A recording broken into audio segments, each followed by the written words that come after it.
Hello, my name is Marcus. I'm the compiler of a collection of therapy quotes entitled 1001 Windmills of the Mind, a collection of advanced self-help quotes taken from what's often called the psychodynamic or the psychoanalytic perspective, which long ago, as I understand, was referred to by some as philosophical medicine or narrative medicine, still within the spirit of knowing ourselves, understanding ourselves, shrinking ourselves. So shrink, the phrase shrink yourself just means engage in a process where you're not in too much denial. You got to analyze that. Why would a person be in denial so much?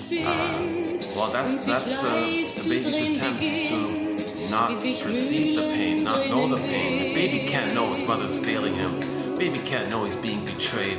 Baby can't know that. He's got to repress that knowledge. The knowledge won't be sort of understood. That's the scarecrow knows it of Oz. Okay, with babyhood trauma, the feelings, okay, it's gonna get missing. That's the tin man.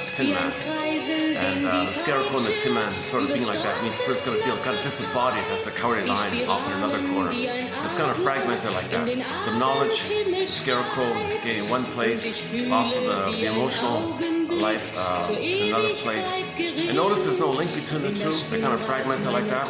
So knowledge of the trauma is separated from the feeling of the trauma.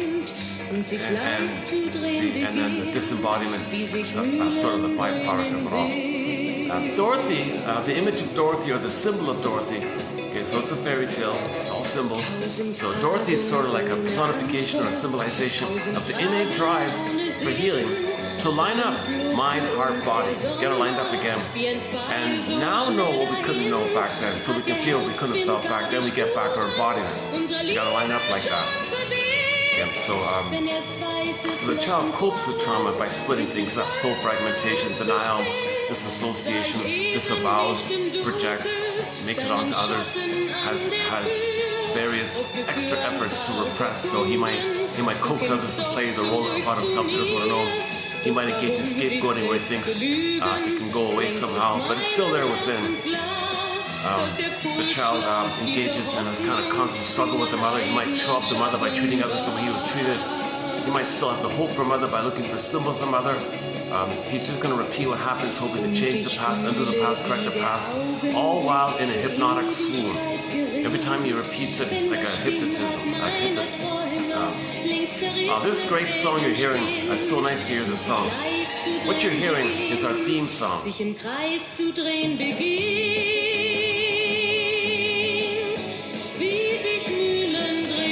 Windmills of the Mind.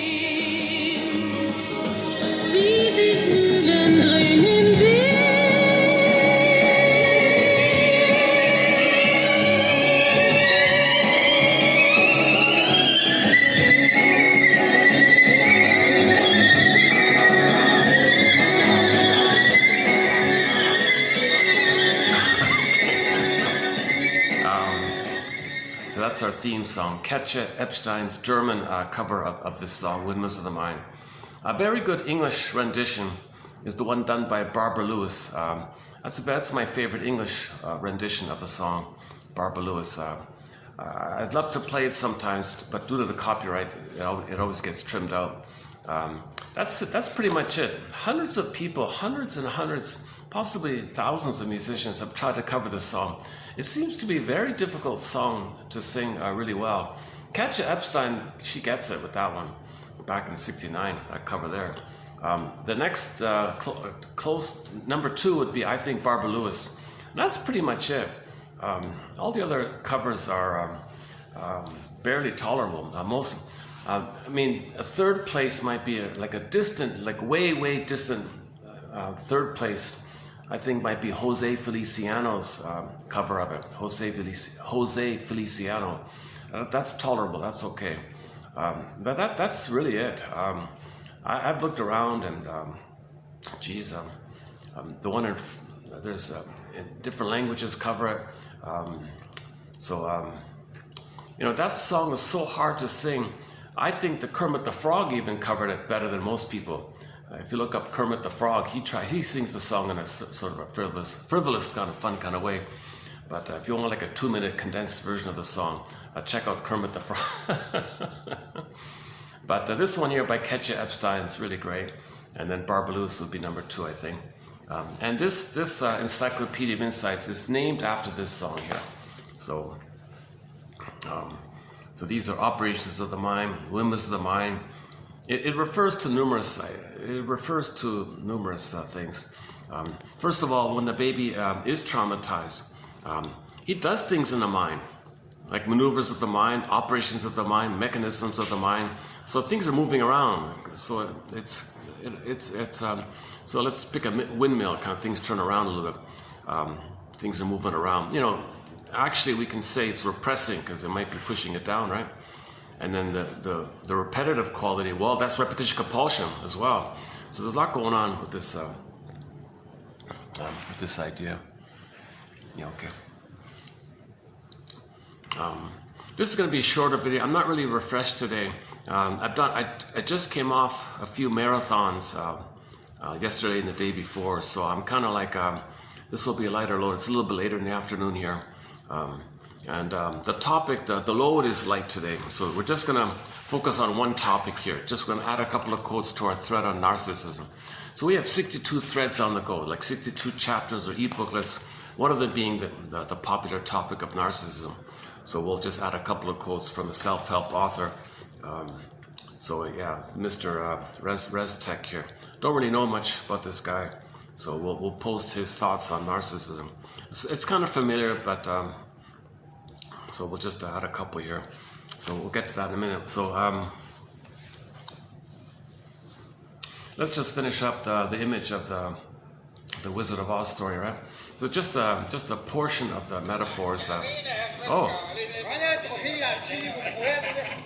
I accidentally hit the music player. This is a song by Cashton. Well, I wasn't planning on playing this, but okay, let's play in the background here. I've never played this before, I don't think. Yeah, okay, this is one of our musical voices on our soundtrack.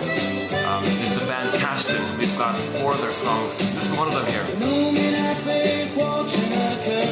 That's Claude McKenzie, the vocalist.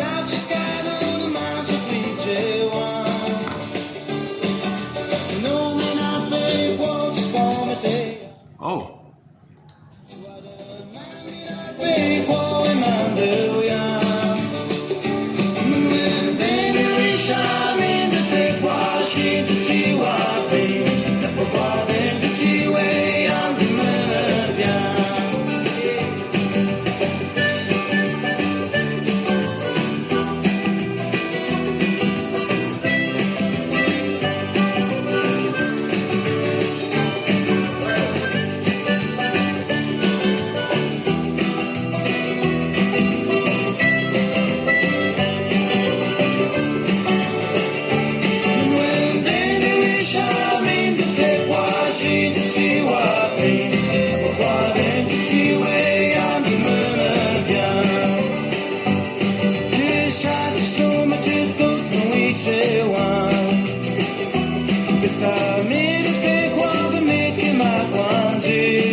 No idea what it means. The song is called Paku Akumit. Paku Akumit. The language is Inuktitut. So we got songs from all genres all around the world. Yesterday we played some Motown, Diana Ross. Actually, I also want to play a new song that's by the famous Pakistani singer Nusrat Fateh Ali Khan. He recorded a song several decades ago. It was sort of sitting on the shelf, and then somebody found it, and last few months ago it got released. So it's a CD called A Chain of Light, sort of a devotional kind of singing, so-called Sufi. I don't know. I'm not really sure. I'm not into that kind of I don't know what the lyrics are about, but he's a great singer, and so I'm in the quiet room here.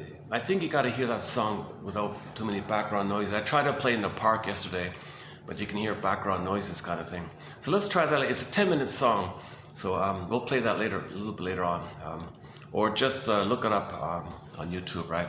Chain of Light, Nusrat Fateh Ali Khan. Just discovered it, yeah. And so I'm going to play part 1. It's a 4-parter. It's a 40-minute thing. I'm going to play part 1, 10 minutes. And part 4 was covered on the music podcast called Global Agogo, the most recent edition of that music show, world music show. Every 2 weeks, I think, they do a 2-hour review of songs from around the world. It's a great program, great show.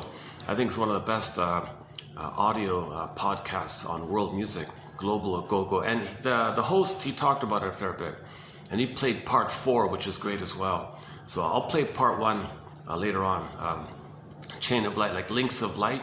Like it's an ancient poetic thought. You want links of consciousness. Like you got a conscious and a link with another conscious. You got a link with another conscious, and you got like a chain of light. That makes you really aware and in the present. Kind of like a basket, you know, kind of like a Jane mind, like a both and mind, a conscious ego mind, adult mind, central ego mind, where you can see both and, you can see it's vertical thinking, 3-dimensional thinking. You know, you can see how every story is 2 sides kind of thing. It's not either or, it's not fragmented, it's not projection, denial, blaming, it's not that kind of stuff. It's a broader perspective that we're all wounded, and everyone loves or cries for love. And if you're not seeing somebody in loving mode, then they're crying for love. But when people cry for love, the idea is to wonder and understand how they're crying for love, because they don't know it themselves, and they're doing it in a very coded way. You got to unpack it and wonder about that. So very often they'll find someone to represent them as a stand-in for them, and pretend someone else is a proxy of them crying for love, and reject them to say, look, that other person, that was me crying for love. Look what happened. I'm the mother who did that to me. I did that to them. They're me. I'm the mother. Look what happened. So they do it in a very coded kind of way, where they might shame others to say that they were shamed.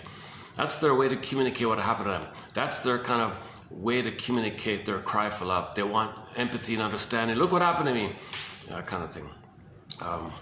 Or people cry for love they're in pain, so you see them smoking. They're anesthetizing themselves. Well, that's a kind of like pain. They don't know how to deal with the pain, so they got to numb it. Or they drink it, or emotional eating. So you look at things like emotional eating and smoking and drinking and symbolic acting out. So when real needs are not met, we have what's called neurotic needs, symbolic acting out. So something symbolic of the past. If real needs are met, you're fine. You got your beingness, you live in the present. But when real needs are unmet, the person is looking for something symbolic of those real needs. But the symbol of the real need can never translate to the real need that was needed back in the past in the nursery. In other words, no pint of ice cream means a magical time machine will appear, and somehow it's understood that you need a mother's sweetness. And so you and the pint of ice cream will go back in the past, and you'll get mother's sweetness. Things like that. It doesn't make sense. But that part of the brain doesn't know time, and we have those needs. There's pain, the needs. We need to feel safe to develop. But that's arrested development, stunted development, developmental arrest. So we can't. So we're kind of frozen in this place with stunted development, arrested development. Oh gee, I wonder if I should move here. I don't want to interrupt anybody on their balconies, kind of thing, in the building next door. Actually, the park videos were not too bad. I've done a couple of videos recently in the park with the pigeons and all that. Those are fun. Those a lot of interruptions. If you don't mind, a lot of little gaps and interruptions and things. I had to move my chair a few times. There was some good discussion came out. Yeah. So it's too bad I'm a little fatigued today. I'm not going to really speak as smoothly as I'd like. But anyway, let's see what we can do here. Anyways, so let's just finish up briefly. I'm not going to do the full Wizard of Oz story, but you know, Kansas is like the conscious land, like one world. We live in two worlds: primary mentation, secondary mentation. So the Kansas, that's your conscious regular life. Okay, then she goes into sleep. Okay, now the sleep world that we see Dorothy in, you know, falling like that, whatever. It can also be like going to another world, fantastical world. So that's both versions, fairy tale kind of things, mythological worlds, fairy tale worlds, or just dream worlds kind of thing. That's called primary mentation. It's the primary process mentation. That's unconscious, repressed, unknown. You're not aware of it, and you're in this kind of facing this kind of thing. It's all symbolic, and in that primary mentation, there's no time, there's no conscious logic. Things can flip-flop and shape-shift and morph. Your mother, you don't see your mother, you see a wicked queen. That's your mother. You know, things exaggerated. You know, things are wildly exaggerated. You know, like in the Doors, like in Snow White and the Doors, for example, that's the image of the Doors were miners. So something within you is trying to mine up the knowledge of the trauma, mine up what happened, mine up how you cope with the trauma, mine up, you know, the potential of yours, your budding beauty, your emerging self that got undeveloped and repressed. So you're going to mine it up. So that's like the energy within a person that we're trying to now know and bring to consciousness what we had to repress due to trauma. Okay, so once again, the baby starts off, and if there's too much pain, he's going to repress. Okay, so that means it's going to stay unknown to him. It'll be in the body. That's called implicit knowing, procedural knowing. The body bears the burden. Okay, the body remembers, the body keeps a score, the body keeps a tally, mysteriously between mind and body kind of thing. Somatic knowledge, somatic memories, body knowledge like this, somatization. It's somewhere in the body like that. So it's kind of known, right? But that's the problem. It's kind of recorded, and when there's trauma, we repeat. But wait a minute. The child couldn't even understand it, assimilate it. It was too much. He can't really consciously even like ever want to admit that he was hurt. But the body remembers. Body says, look, you were hurt. We don't know, right? But the body compels the person to repeat the thing to see if they can get a better pass, called repetition compulsion. So we might spend the first half of life unknowingly repeating new editions of that trauma with the mother, using others as like a theater thing all throughout our lives. So we're not really enjoying our days. We're just kind of like using the days to reenact the past. So the present is going to be like a symbolic recreation of what happened in the past, because that part of the brain doesn't care about time. The lizard brain, the crocodile brain, the salamander brain, iguana brain, gecko brain. Okay, and you can nickname that part of the brain after those kind of creatures, because those kind of creatures only care about survival and reproduction like that. They don't care about time. So that's a lot of your life force is in that kind of survival brain. It's the feeling mind, the feeling brain, the embodiment, that's all frozen. So when the child's traumatized, okay, things get frozen, petrified, turned to stone. Okay, the soul, sometimes the echo turns to a statue. The soul, sometimes the maiden king, morphs into a swan and flies away. Okay, the soul, sometimes Snow White, she's in a coma in a glass box. Or Rapunzel, locked in a tower. Or Iron John, the golden ball, locked in a cage. Okay, and so on like that. So, or the earth opens up and this cord gets pulled down. Then you're in a swoon to numb you of the pain, of the psychic pain of losing your beingness. And what happens, right? You're born complete, you're born whole, you're born radiant, you're born with a golden ball, 360 personality, wholeness and completeness. Everything's okay like that. You have your beingness. It's a budding beauty. It's a budding emerging self. That's part of your totality of you. It's your beingness, your feeling self, your feeling mind, your ontological self, your sense of self. Okay, I feel the affirmation self. This is like at home within kind of thing called embodiment. And if that embodiment goes flat, sometimes it's flash frozen. One image is the pin goes in the collar. Under the collar, the jargon is flat affect. So long ago, that term was called athimoalexia, no feelings for your words. In the 70s, somebody varied the term and called it alexithymia, no words for your feelings. Take your pick, same kind of thing.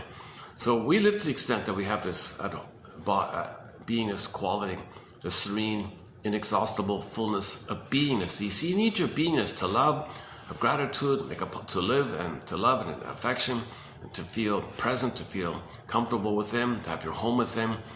So you're kind of rich within like that. You feel connected to yourself. There's a positive, energetic, warm connection to yourself. You feel comfortable. It's the natural state of affairs. That's why we love. Look, that's why I love to see a stray cat, because the cat's embodied. You know, like we love to see animals and our pets and any kind of animal, even birds or whatever, because they individuate it. They have their embodiment.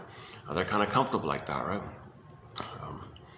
So we lose that kind of hum. We lose that kind of feeling of aliveness and realness.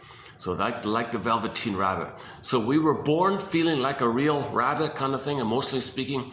And then with trauma, okay, we feel like the Velveteen Rabbit. And then we spend the rest of our lives wondering, like the Velveteen Rabbit story, gee, I wonder what it means to feel real and alive. Can somebody please tell me, what does it mean to feel real and alive? I want to feel real and alive. I feel like something doesn't flow, something's not alive, something's not vibrant. The golden ball's missing. So the golden ball is the radiance of the warmth. Okay, the golden ball was chosen by storytellers, and that seems to be one of the core images to express the warm radiance that comes from the beingness. It resembles the sun, warm and radiant. Our feelings can be warm and radiant, a little bit like that. That's gone, right? Golden ball goes down the well, it's gone. And the beingness gets pulled down. In the Greek myth, the earth opens up, its core gets pulled down. Our core authentic self gets pulled down like this. That's all trauma. We're not meant to lose this connection to our beingness. It's there, of course, but we don't really feel it. We don't have access to it. Okay, so Snow White's the personification of our beingness. Look at the condition of Snow White. Our budding beauty, our emerging self, our beingness, the Snow White. Okay? Look at the condition. She's in a glass box in a coma. So there's a wall there. We don't feel it. There's a glass wall there. You know, it's there, but she's in a coma to boot.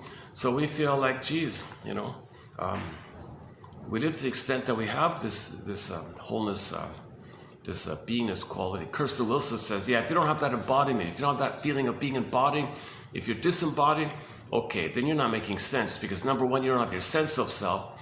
And if you don't have your sense of self, your being self, not the fake false one, then you're not going to make sense as well, to boot. Because if you're going around without your beingness, that means your golden ball's missing. If your beingness and your golden ball's missing, okay, that's all needed for normal living. Okay, feelings linked to empathy, morality, virtue, and normal living. And we're all one family, so we're kind of, our temperament's kind of friendly and warm like that. That's the normal state of affairs. That when you have your golden ball and your feelings, you're naturally ethical, moral, virtuous. You don't need self-help books. You don't need others to tell you. You just naturally have that. It's just basic kind of thing. That's the normal state of affairs.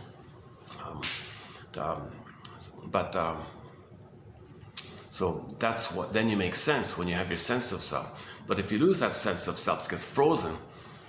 Okay, so then you go back to that's the child thinks the mother's dangerous. Now all the child's life force, which was originally meant to live in love, the child's life force, his life force was meant for the feeling self, the being self. That's the normal state of affairs.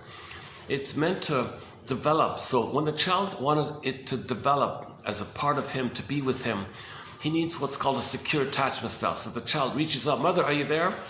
I need a continuous oneness with you. It's okay. Oh, okay.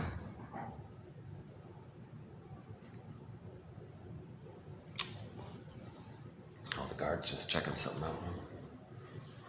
Well, they're very carefully. I found just an empty plastic bag. I just threw it to the side there. Guards check. What's that bag? This is a very high security building. My goodness, this is the most secure of all the hotels I go to. This particular one has a lot of security kind of. I don't know the story, if there's something happened or is it just where it is or something, or just for some other factors. I don't know. Maybe it's an employment thing. I have no idea what it is. But this is the highest security hotel I've been to. It's a little bit off the beaten path, a little bit, not really, but partially. Part of the reason I come to this venue, because I got the nice blue room here, and this is sort of a bit of a treat to be able to use this here. Okay, enough about logistics here. So where are we here?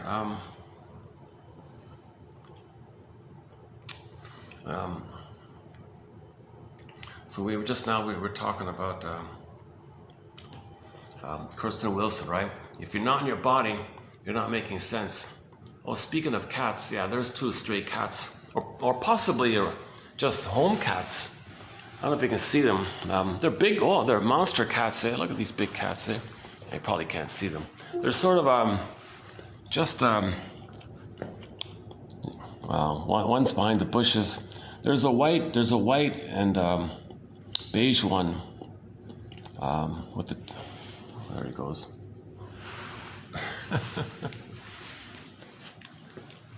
I love the cats. Cats are fun.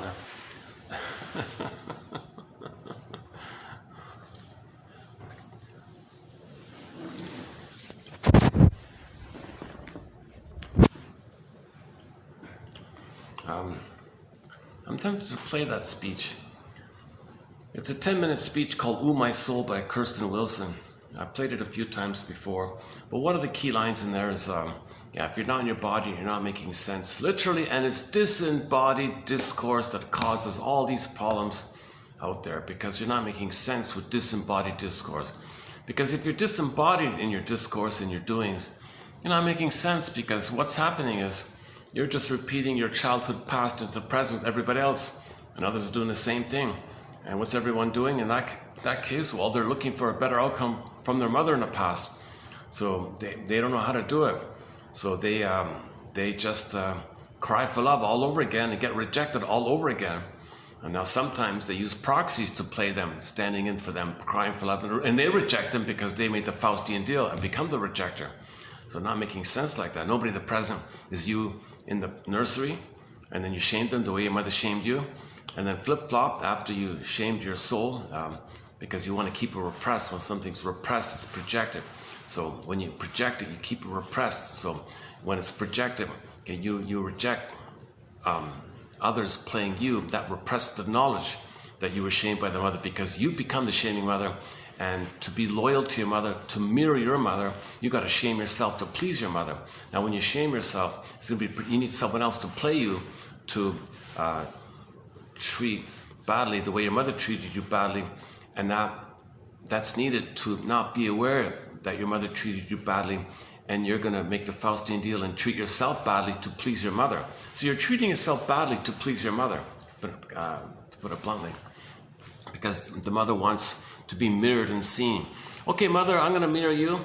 I'm going to mirror you. You shame me, I'll shame myself. I'll be you, I'll mirror you.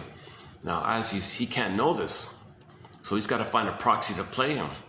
Okay, so that has a double effect. When he shames himself the way his mother shamed him in a thing called the Faustian complex, the Faust complex, identification with the aggressor, famously commonly known as the Faustian bargain, the Faustian pact, the first Faustian deal, like that.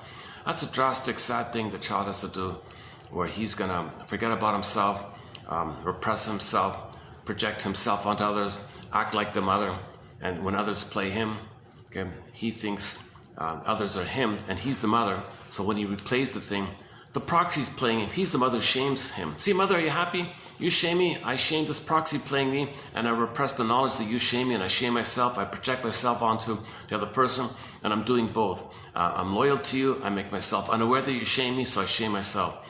And then now to make me unaware of all this, I need someone to play me to shame, to repress it in me. So we're not making sense. We're really not making sense.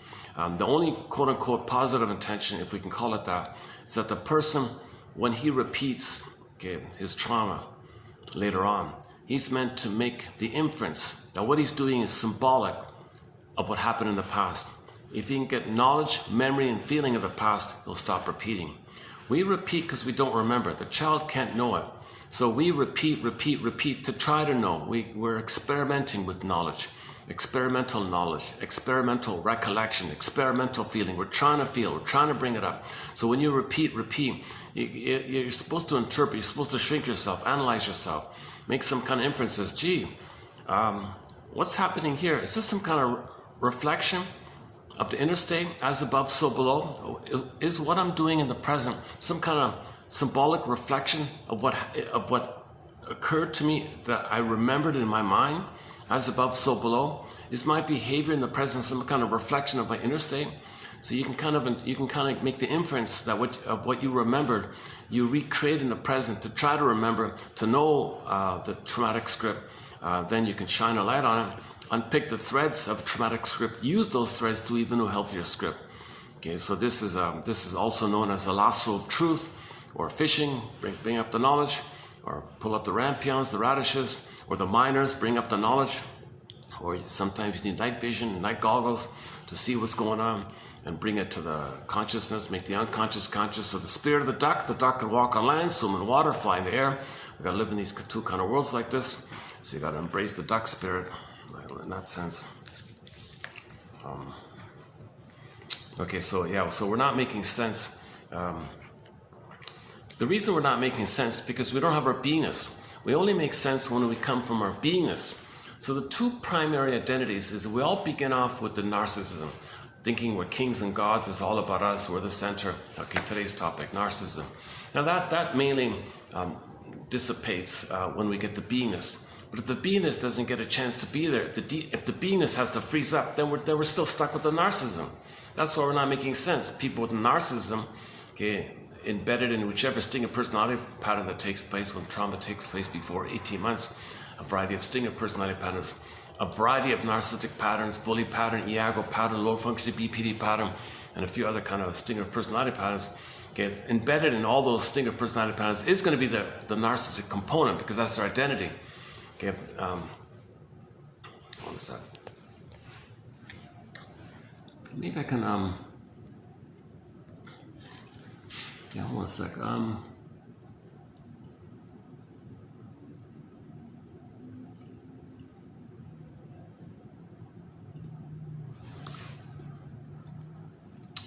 Okay, lay it on the line. I'm just looking for a short song here.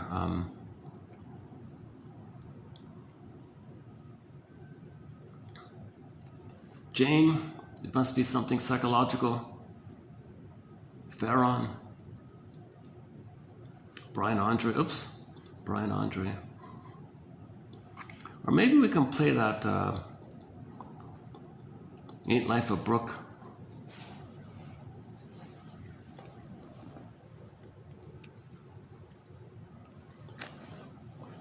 Let's just keep going then. All right, so let's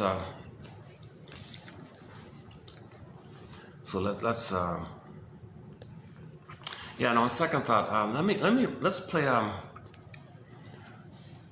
that song. I'm gonna play that song for you. Mentioned earlier, Nusrat Fateh Ali Khan. He's a legend in Pakistan. The language is Urdu, the Urdu language, one of the top 10 languages, I think. So this song, it's the only formal recording of it, done decades ago, which just got released a few months ago.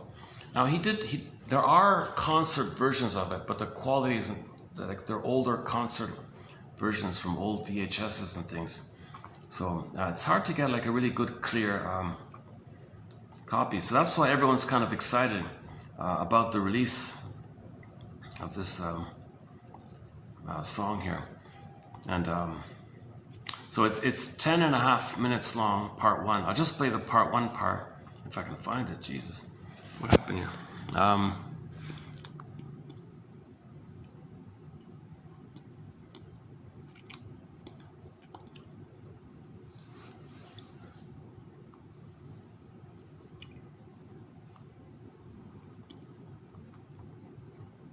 my goodness.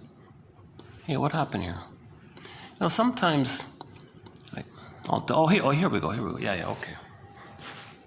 Okay, let's do this.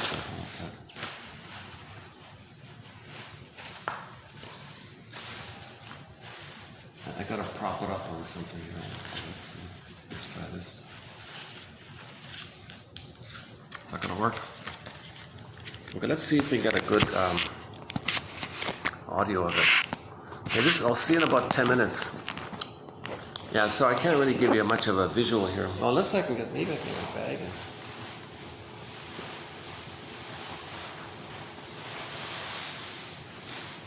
that work? What if I do this? That's not gonna work. I want to get the bluebird in there. That's not gonna work. Or maybe. What about this? I'll try that. That's not gonna work.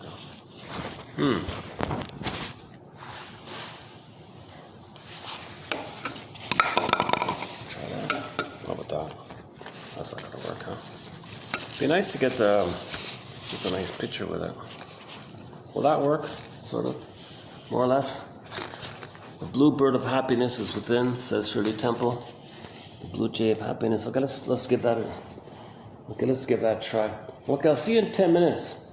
Here's a great song. Hope you like it. It's part 1 of Chain of Light by Fateh Ali Khan.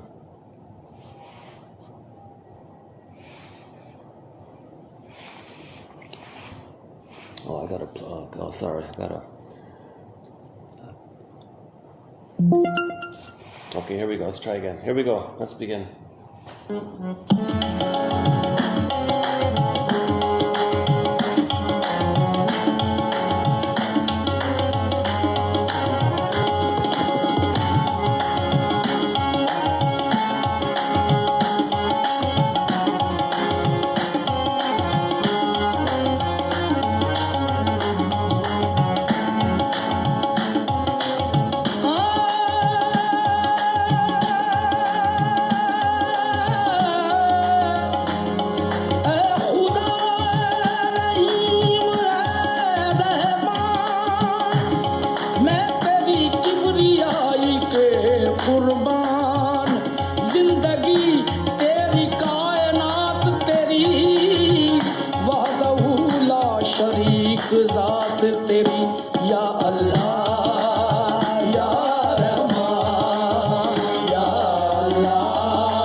That's part one. Go to the Global Go-Go World Music Podcast, end of January 2025, and the host there plays part 4, and he gives you some of the background of the CD, links of consciousness, chain of light, he calls it. Okay, so just before the musical break, we're talking a little bit about how we're not making sense repeating the past with the mother again and again and again. Stuck with this loop, okay, the 45 record. It's an imprint, it's deep, it's a neural in our brain. The baby thought, oh my God, a lot of pain here. I got to resolve this, I got to get a better outcome. To be means mother hurts me, I'm afraid to live, everything's frozen now. So another variation, another image of Snow White in the coffin is, if Snow White, let's say Snow White, one version of Snow White in the coffin is she's awake and she can see through the glass, but can't feel. There's no emotional contact, but she can see through. That means the ego, we can recognize reality, but we're not really feeling in the present. We're feeling stuck in the past. But we can pay the bills, drive a car, function in reality, but our feeling life is frozen in the past like that. So we're going to function in reality, just distort it and twist it and wrench it and fit it to create some kind of mirage of the past. And then if we think, then we can, we're still in the past, although using the present as some kind of enactment of the past. So you don't really care about the present in terms of your emotional issue, your unconscious issue, what you're really trying to accomplish, what you're really trying to get, which is you want to lift the anchor on the rest of the balloon. You want the pin to come out of your collar. Okay, you want Snow White to come back. You want Rapunzel to come back. You want Echo to come back. You want Solveig to come back. Okay, you want your golden ball to come back. You want your Venus to come back. You want the swan to come back to the maiden king and come back and feel embodied. You want to feel embodied. The real issue is you want to feel embodied. So you're gonna hope for a better outcome with the mother. But that's neurotic because that's the double thing. It's there's a compulsion to repeat, but the pain says it's too painful, but we got to repeat. So when you repeat, well, you're going to fail all the time, and you can fail all the time if you search for something symbolic of mother, because you can never search for mother again anymore. So something symbolic of mother that helps you to realize what happened in the past. So that's called repetition compulsion. So due to this compulsion to repeat, once again, when there's trauma, we have a compulsion to repeat. Okay, go to 2119 by Paula B. Russell, sort of our lead author on this topic, the compulsion to repeat. Because we've got to repeat that interaction. Baby cried for love, mother said no. Baby cried for love, mother said no. Need is still there. Pain is there. Simple, basic, Pavlovian, classical condition. Doesn't want the pain, but the need is still there. What a conflict like that. So due to this desire to get a better outcome with the mother, that means the present, you're going to see the past in the present. So the present is called the presenting past. You're going to present the past to the present due to this compulsion repeat. Also known as transference. You're going to transfer the past to the present and then act the whole thing out. That's called transference, acting out, or symbolic acting out. Okay, this is defensive needs. These are neurotic needs. To think that you're still in the past, hoping to get a better outcome with the mother, because that part of it doesn't know time. But on another level, the pain tells you, mother said no, but there's no time, we'll try again, but the pain is there, try again, but the pain is there. What a mess like that, right? You can never erase that experience where the mother said no, but you got to repeat it, but mother said no. You got to repeat it, mother said no. So all that shows itself in what's called symbolic acting out, mirage-like acting out. So the present is just being used as new additions to the past. Okay, so common examples are, let's do the slot machine one first. So let's say the baby had a great hope for mother's love. A great hope fell. You heard no noise. The wreckage was within. O cunning tale that let no witness him, says Emily Dickinson in one of her poems about trauma. Okay, this is a poem about trauma. Okay, baby had a great hope. He was allured. It was promising, very exciting, very enticing, very jocose, very happy, right? very full of anticipation. Baby had a great hope that mother will be there. Baby came out of the uterus. Mother, I'm really looking forward to the continuity of the connection. I'm making a big transition from the water world to the land world. I expect that you're going to be there. I expect to resume development. I expect the blissful oneness with you. I expect your presence and your soothing and understanding, and to teach me and guide me, and I'm going to treat myself the way you treated me. I expect that continuity like this, mother. Baby had a great hope that when he comes out, the cord will stay, the placenta will stay, and he latches on, skin to skin, natural feeding, loving gaze, warm embrace, rhythm of safety. Baby had a great hope for the continuity of the connection with the mother. It fell, crash, you heard no noise. Betrayal, okay, cords are moved, placentas are moved, baby fell on a scale. Baby thinks the cord and the placenta linked them to the mother. So if the bridge is to the mother's gone, mother, where are you? Okay, whoa, pain, frozen. Betrayal trauma. Mother, you betrayed me. After all we've been through, we were together for 9 months. And I came out at this very sensitive time, I need you, and you betrayed me. A great hope fell. You heard no noise. The wreckage was within. So the soul turned to stone, echo turns to a statue. That let no witness in. He can't know it. That back to the scarecrow. He can't know it. It's called the unthought known. It's known in the body, but he can't think it because the scarecrow has no brain. Oh, cunning tale. Cunning tale. The cunning tale means the mother used the baby. In some way, shape, or form, the mother used the baby in some way on her end for her issues. Okay, and that's a huge topic there. Why some others think they can use the baby, i.e. not treat the baby as a human being with needs which she's going to fulfill. Okay, that's an old cunning tale like that. That let no witness him. Again, a great hope fell. You heard no noise. The wreckage was within. O cunning tale that let no witness him.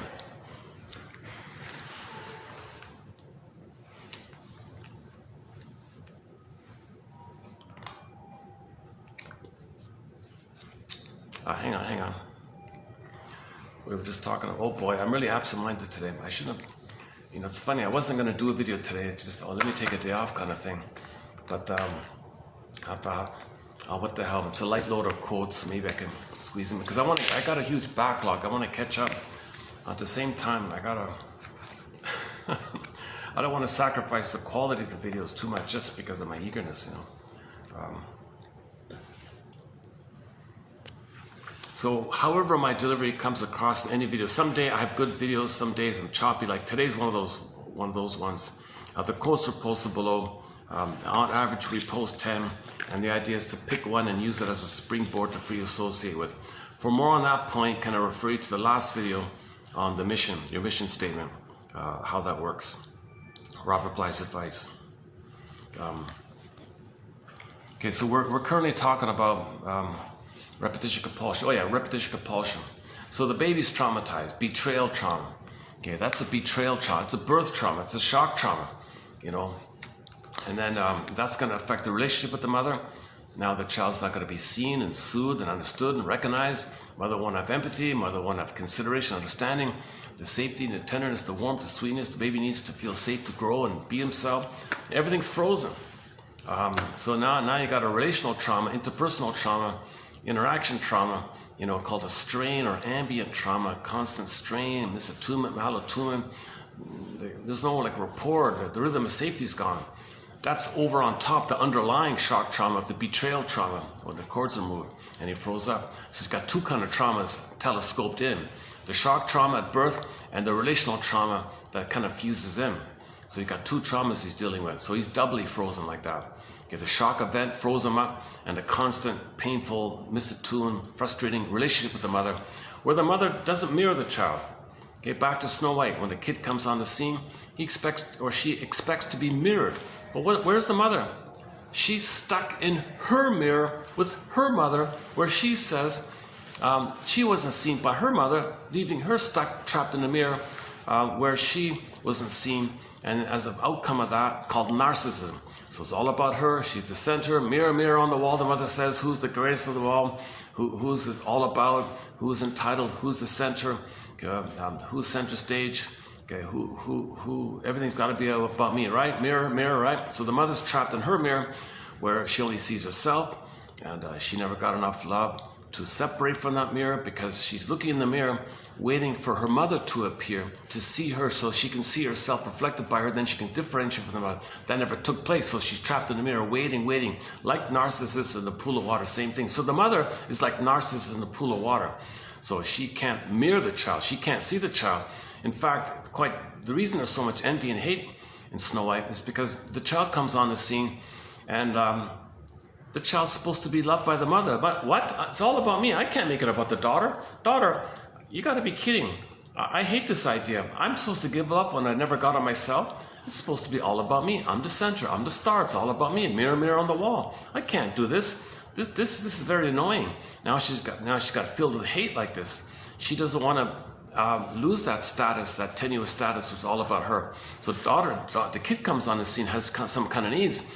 Who's more important? Like, so she's important now, right? Mother can't do it. I can't do this. I can't see this. So she in her anger, she rough handles the baby. Okay, when she holds the baby, she's maybe grabbing the baby with her fingers around the child's skeleton, like the body, the rib cage. She's clenching, you know. I'm angry at this. Oh my God. So that's later on. The child has a nightmare with the laces, right? Now the mother's thoughts, that's the poison comb in Snow White. Okay, so once again, the comb is associated with hair. Hair comes out from the head, so your thoughts come out from the head. So they use the idea of hair from the head as a symbol that your thoughts come out from the head. So on the mother's end is the comb, and her toxic poison comb means her thoughts went into the child. Again, that's the poison comb theory. And then the poison apple theory is that the mother's filled with stress at this idea that she's got narcissistic injury, narcissistic rage, narcissistic fear if she's got to take care of the baby. Can't be about her, got to be about the baby. No, it's got to be about me. Can't be about the baby, it's got to be about me. And she's expected to take care of the baby. She's got a lot of stress and cortisol. So her breast milk might be filled with cortisol. That's toxic for the baby. So toxic milk, that's the poison apple. Okay, one theory about the poison apple is I'm thinking maybe it's the apple is a symbol for the nipple, okay, and then the pulp, the apple, it's white inside the apple, and it's round. The apple is round, the nipple is round. Okay, the red skin of the apple, okay, the nipple is red, right? And inside is the white flesh, the fruit pulp flesh. It's all white like that, and you got the juice like that from the apple juice. So they would use that as a metaphor that when the mother was feeding, she was in a bad mood, toxic, and stress hormones went into the breast milk, and the baby was drinking toxic, stressful milk. That's the poison apple idea. Okay, I think that's what's going on. I haven't read that one yet. I haven't found. I have to look into that one further. We do discuss the Snow White story, so we'll update that one. That's actually a recent fairy tale that we're adding to our thread on psychological interpretations of mystic fairy tales. A major thread in our collection. The most recent fairy tale discussed is the Snow White one, and we did 3 videos just as a starting point. We did 3 videos on Snow White about a month ago. I highly recommend those quotes on Snow White, so that we'll keep updating that one. Okay, anyway, so you get a glimpse already of the fear the baby's going with. If he's got if there's a nightmare of the laces clamping on him, and the poison coma and apple like that with the thoughts and the feeding, you get a glimpse that the mother's resentful at the idea that it can't be about her. It's got to be about the baby, and it's got to be about me. So she hates this idea. And when the hate is so great, the baby's goodness is hated. That's called envy, hatred of the good. Baby's got goodness, I hate it. Mother thinks it's got to be about her. If it's not about her, if she's not the center, she's enraged like this. So in the healing journey, when you look back in the midlife audit, Mr. Yuri says, go to the balcony. Imagine yourself in the balcony, okay? And look, like imagine you're in a theater thing, and you're in the balcony, way up there on the balcony, and you're looking down at the stage there, okay? And imagine your parents sort of on the stage there. Now you have this safe perspective, and now you look at your parents relating between them, how they were, what they're like. Were they happy together? What's their personality? How did they communicate? Did they solve problems? So you gotta have that kind of perspective like that. So likewise, for yourself, how she related to the baby. So that's a tough one, right? But you can be in the balcony. So he says, when you're triggered about something, take yourself out of the bunker, go to the balcony. That's Mr. Yuri's famous. I notice he likes to use that line a fair bit. I just skimmed a couple of his videos there, just the other day, yesterday. Yeah, actually, I was watching him a bit this morning, and in the 2 clips I just randomly picked, he was talking about the same thing. When you're triggered, take yourself out of the bunker and go up to the balcony. It gives yourself perspective. You can see things, you calm down, it gives you a chance to see things, you have distance, you're safe, you're in the balcony. I've heard other variations of this idea from other authors. It seems to be a popular one. But his vocabulary is interesting. When you're triggered, well, that's the bunker, right? Go to the balcony. Go to the balcony. Go to the balcony. And from the balcony, you have a chance to analyze your parents, what's going on with them, how they're crying for love, how they're in pain, how they're impaired, how the mother wasn't mirrored, how the mother was like the wicked queen maybe. So now you can see things more broadly, search for the third side of the coin, that she was in pain, and that's, you gotta face the truth like this. So you need a little distance like that.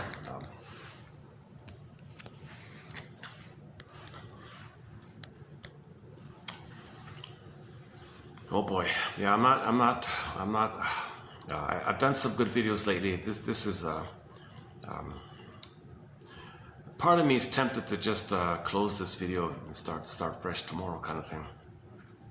What do you think? Keep going.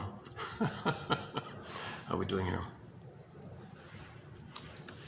Well, I want to get the quotes out. Yeah, okay. I think the weight is on getting the quotes out. So let's just continue, so I can publish the quotes and have it there. Because what if this guy's book gets withdrawn, removed, unavailable, and then you can't find a printed copy of it anymore, and it's not available digitally anymore, not available in print form? Oh my God! So I'm finding quotes that are clear and helpful, and I want to save them, kind of thing. And I'm doing that with all the analytic authors that I can find. So in one source here, you'll find the greatest hits, the clearest, most helpful quotes, I think, from a lot of analytic authors. And as time passes, it feels like, where I'm worried, or just in case, just for insurance, we have the best quotes from these authors. Because I notice a lot of books are withdrawn, removed. Now they're attacking digital libraries, that kind of thing. Even Masterson's books, when I go back to look for Masterson's books, unavailable, withdrawn, removed, digitally withdrawn, unavailable, stuff like that. You got to be kidding. And sometimes you can't, they don't ship to where you are, so you can't even buy a printed copy if you're willing to pay the high fee for the print and the shipping fees. So it seems like it's getting harder and harder. Luckily, I feel like we've captured many of the best quotes from the Talking Cure people. These are medical doctors. Most of these quotes are from medical doctors. Like Masterson's a medical doctor, right? Burglar, they're all medical doctors. Karen Horney, yeah, she's an exception, but Janoff's an exception. But most of the quotes come from medical doctors who specialize in the Talking Cure.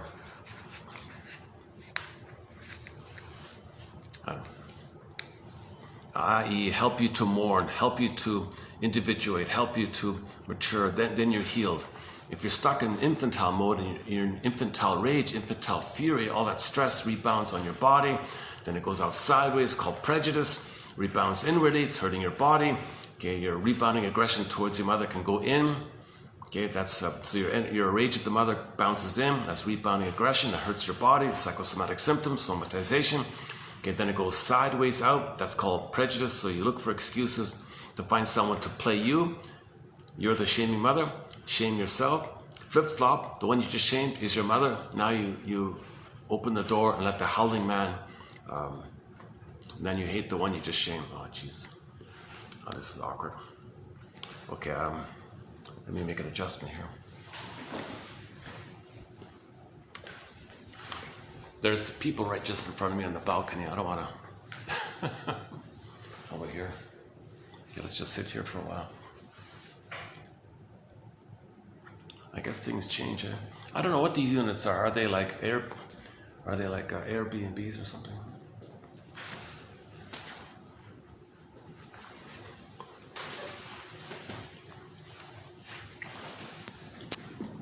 Let's try it on this side here. Don't usually sit this way. I got all the hotel traffic on the side here. Okay, let's try this for a while until those people leave. Where are we here? Oh boy. Is this the only chair where I don't have to, where I can block the view? Yeah, it seems to be, right?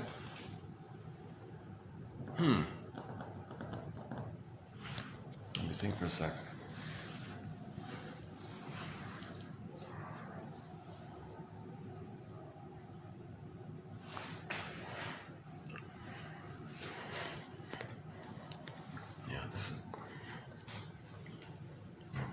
Let's just try it. Let's try again.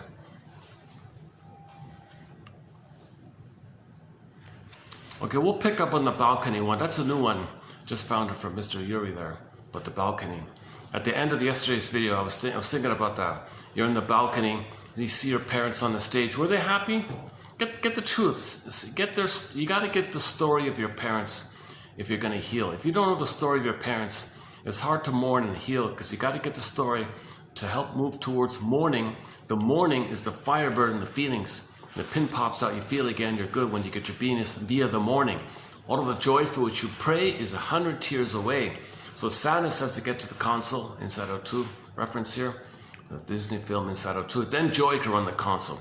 Joy runs the console. Okay, sometimes joy can step aside, that sadness run the console.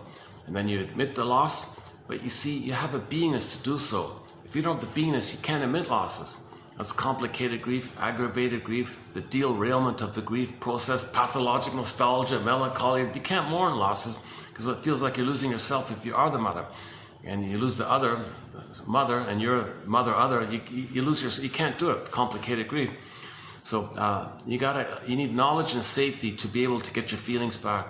And then you have your beingness, and then you can mourn, and then joy can come back to the console. So it's all about mourning. And in the midway journey process, you got to resolve either or thinking, get it to both and thinking, give up these unreal hopes that if you repeat the past, you're going to change the past. Okay, definition of insanity, they say, or right? You got to face this relentless, unreal hope that something symbolic, a mother in the present could be mother in the past, Seriously, a pint of ice cream and a bottle of wine can be mother's sweetness and spirit for the past? Nonsense. Okay, some money, material, some winnings from the slot machine can be winnings from the mother in the past? Nonsense. Okay. Oh yeah, back to Emily Dickinson. So one way the symbolic acting out that takes place is the baby had a great hope. It fell, it crashed.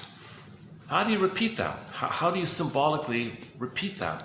Well, one clear image is you go to the slot machine and it's very alluring, very enticing, blinking lights. You might win the jackpot. You feel a little hope like that, so that you're going to replay the past to know the past. You don't remember the past, so you recreate it. You engage in that to help you know the past so you can stop repeating it. So you go along, you find yourself in a parallel repetition. A great hope. Okay? You're enticed. You put your coins in. Click, click, click. You're all excited. Plus, you're doing it. You feel like you got some identity. You got your narcissistic identity. I'm going to do this. I make things happen. I'm important like that. So that's part of it as well. So you feel a sense of identity. You got the hope that you're going to get mother's love in the past. If you get the winnings of the money in the machine, click, click, click, all excited, disappointed. All right. At least you did all that. The reason you did all that, you were trying to remember that that's analogous to what happened with the mother. As a baby, you had a great hope. Mother, great hope, crash, it fell. Slot machine, great hope, crash, it fell. You recreated something symbolic of the past, analogous or parallel of the past, to know the past, interpret the present as a new edition of the past, understand the past, get memory and feeling of the past, then you stop repeating. Right? Another allure of this issue is that, another appeal of this repetition compulsion is that it preserves your identity. You feel important. It preserves your tie to the mother because you don't interpret it. So that means you're loyal to her. Dysfunction means loyal to the mother. So you maintain the tie to her if you recreate the masochistic bond with her. I trust you, mother. You hurt me. Ouch. It's familiar. It's painful. I'm at home. A painful home. It's a masochistic, painful home. It's dysfunctional like that. And you might do it again and again. And then now you're getting into chemistry. Then you get the pigeon thing of intermittent reinforcement. Now you got a telescoping of your psychology and the brain chemistry, confusing things. Then you might get stuck in this, that it can cross into an addictive mode here, where you don't even know that you're trying to know the past. You're just blindly like the pigeon pecking the lever for the pellet kind of thing. So you're really damaging your brain when you do this kind of thing. Okay, so another symbolic version is the alcohol one, right? Jocose, morose, bellicose, comatose. So the baby had a great excitement, jocose, to be connected with the mother, fed by the mother. Morose, sad. He's sad about it. He's angry. That's the bellicose, and then the pain is numbed by the swoon called the comatose, the numbing swoon-like, dreamy-like endorphin, put you in a drunken stupor kind of thing. Okay, so how do you repeat that? Well, okay, anytime there's trauma before 18 months, whatever you're doing, it's linked to the idea that you're doing it. You're salvaging a crumb of your, a remnant of your narcissism. Because all babies have narcissism. They can't lose that. There's nothing left. They gotta have their narcissism. So they think in those terms. All right, if I'm gonna repeat this thing, at least I do it. I do it. So I'm gonna run to the beer store. I'm gonna decide to go. I get in the car. I turn the key. I drive to. I'm doing it. I'm the creator of this. I got power. I do this. I go to the Jocos. You're all excited. So you feel important. You feel important driving to the beer store or something. You're gonna look for a wine or something. It's on sale. Yeah, I'm important. I get a discount because I'm important. I'm entitled. I get something. So you feel you're more excited because you get entitled on a sale. So far so good. The Jocos phase is going on. And then you go home, do a little ritual, a nice label, important, nice bottle, get yourself a nice little glass or something, say, yeah, I got a nice rare wine here, 1942 wine, whatever. You go through this ritualistic thing to make you feel important. That's the jocose phase, right? The baby was in an excited phase in the beginning. Now you're going to repeat the excited phase, but this time you're doing it, so you get the narcissism and the hope, right? Then finally, okay, the part C of the jocose is the concentrated sugar, okay, of the grapes or whatever. Makes the mammalian part of the brain perceive that the person is safe with the surplus food. Surplus sugar, concentrated sugar, surplus food. The brain thinks food. Okay, the reptile brain thinks all this food. Well, I'm safe. Okay, when you're safe, you get serotonin. Serotonin is the feel-good feeling, the chemical that's associated that lets you feel good when you're safe, called serotonin. You feel safe, you get serotonin. So the brain sends you serotonin because it thinks the person is safe, the organism is safe because you got all this food. So for a little while you feel pretty good like this, right? Now, is it safety from mother's love? Is it safety from the memory of mother loving you and accepting you and you have a memory like that? No, it's just a little trick. It's just a little chemistry trick. So now, after the jocose phase, morose. Oh, it's not mother's love. Mother's not there. Oh, just like in the nursery time, mother failed me. I was failed again.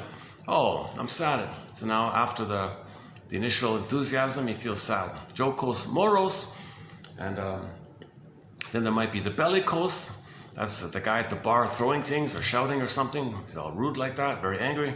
Infantile megalomania, didn't get what he wanted. He's like the colicky baby kind of thing, I guess. And then in the morning gets a hangover. That's like the numbing, comatose kind of thing. Apparently this is well known in the alcoholic community or something. I didn't know this. I read it from Bergler. He referred to this, the 4 steps like that. Same thing with cookies. You run to the grocery store.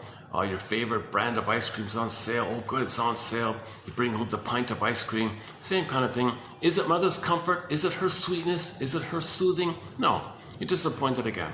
You can have 20 lifetimes eating endless pints of ice cream. It's never going to translate to receiving mother's sweetness and comfort and soothing from the past. It doesn't work. Symbolic acting out never translates to what you needed back then.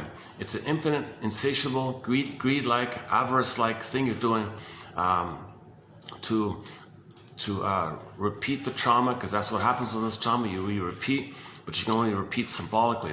B, you feel important. C, it keeps you loyal to the mother, tied to the mother, hope with the mother. Okay, D, Ullman and Paul say that when you do these kind of things, okay, it stresses your primary mentation to blip up the old archaic fantasy that once upon a time in the good old days in the uterus you were a little god.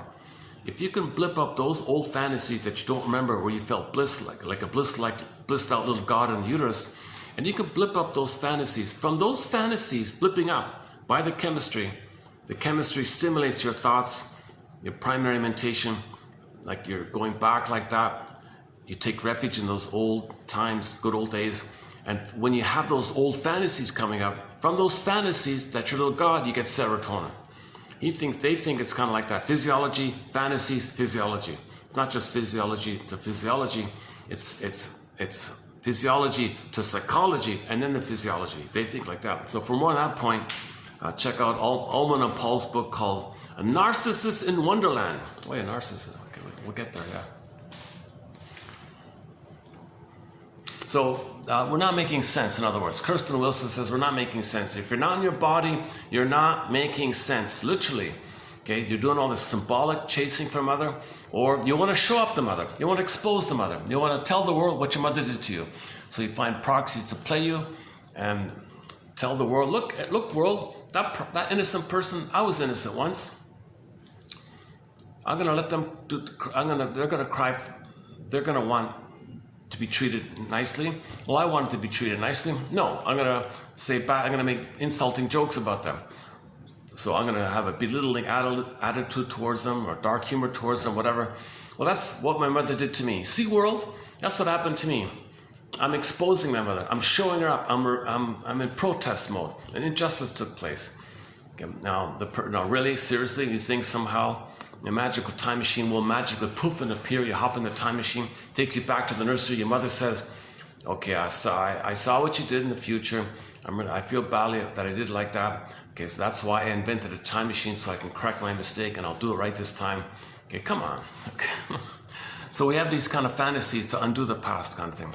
But so we're not making sense. That's not going to happen. Shaming others to tell the world your mother shamed you doesn't change what happened.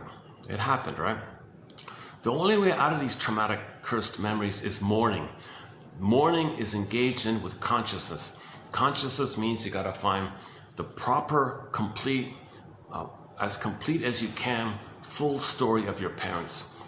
In particular, how your mother was impaired. Your father wasn't around to protect you or guide you. So you maintain the tie to the mother because she didn't love you, so you felt shamed by this. So you live in that kind of state to maintain the tie to the mother, the hope with the mother, link with the mother.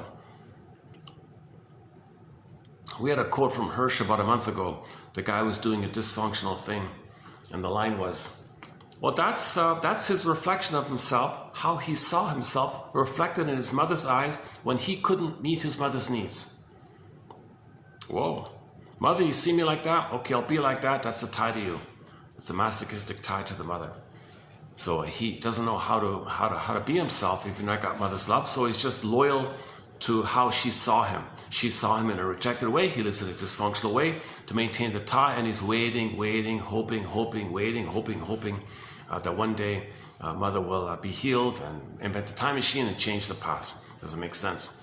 The only way out of this stuff is we got to build the ego, the Jane mind, a both and mind, a conscious adult ego. That's called building the ego, strengthening the ego, enhancing the ego. That's why we have quotes and theories and the Twilight Zone and Judge for the Defense and interpretations of myths and fairy tales and quotes from even shows like comedies, like recently from the Gidget one.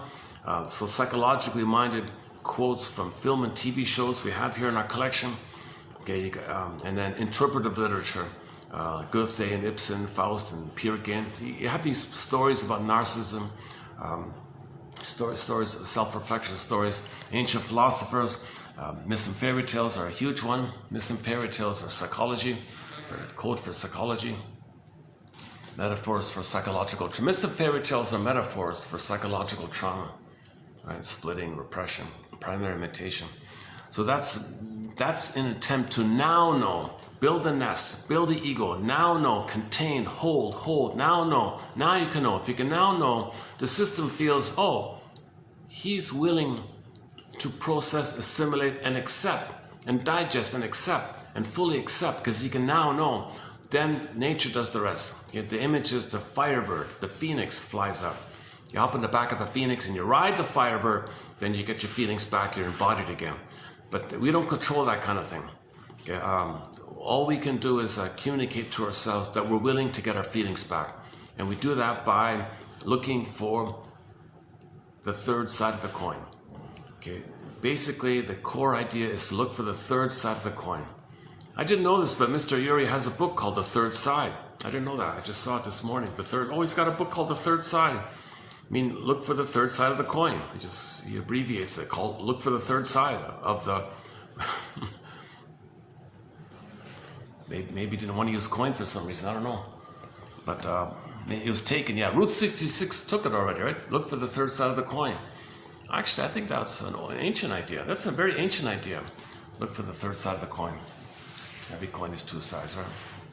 Yeah, that's an ancient idea. Every coin is two sides, that expression. That's an old expression. So maybe he wanted to sound more mysterious. The third side.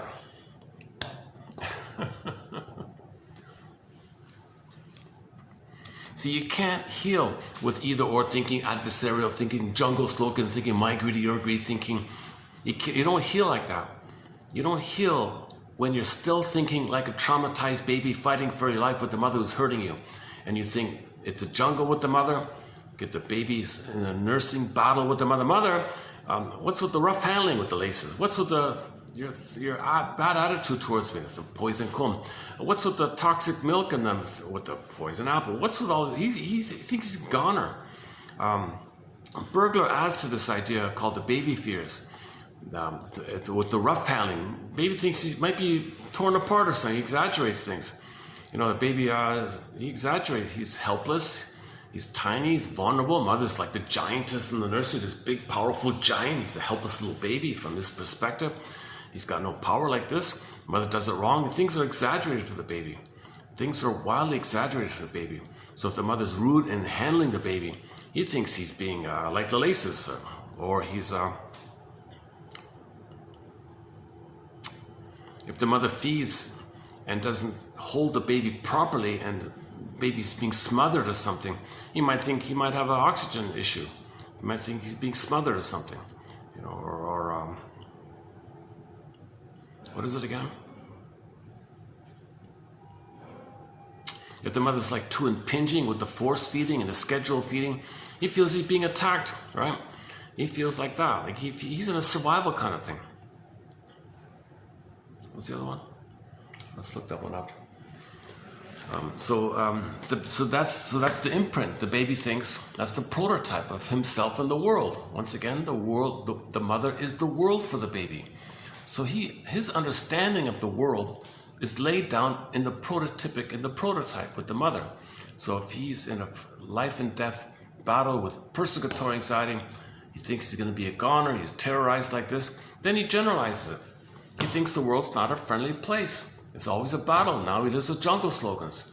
Now, included in this jungle slogan mentality is the baby's needs for bliss. No heaven, it's hell. Baby, it's either or for the baby. It is either or for the baby. Baby needs a perfect continuity with the mother. If she's not around, something's going on, he's terrorized. Baby can't do confusion or ambivalence. It seems to be the baby has a kind of either or setup. When the mother's misattuned, then it clicks over. It's mother's a monster, mother's a goddess, mother's a monster. Now he copes with splitting. When the mother's hurtful, he's enraged. A picture of his rage, the guy with the horns. Okay, he's paranoid. He takes his own picture of his rage, the guy with the horns, and says the mother is the woman with the horns. Mother's a she-wolf or something, you know. Jesus Christ. He's paranoid. That's paranoid schizoid. The paranoid schizoid position by Melanie Klein. Okay, he splits it and then projects one side to protect the illusion that the mother's a goddess. Mother's wonderful. It's a trick of the mind to make him feel safe to take in the powder stuff, to take in the rough feeding, whatever it is. So imagine the baby's nursing. Mother's rude, mother's in a bad mood, handling the baby wrong, not holding the baby in a nice position. The angle's not right. Baby's frustrated, baby's uncomfortable. He's actually, honestly speaking, he's scared and terrified. He denies it, puts it in a separate psychic bin, okay, buries it in his brain, body somewhere, and then he hallucinates. No, mother's a goddess. Like the guy in the desert. He's dying like that. He thinks there's an oasis. The baby's doing the same thing like the guy in the desert. There's an oasis, trying to survive. Mother's an oasis. Mother's a goddess. He's doing the same kind of thing. So he has a hope to survive if there's the oasis, if there's the goddess mother. That's the trick to feel safe enough to take in the powder stuff to physically survive. So he can physically survive if he deludes himself that mother's safe. Mother's an oasis instead of being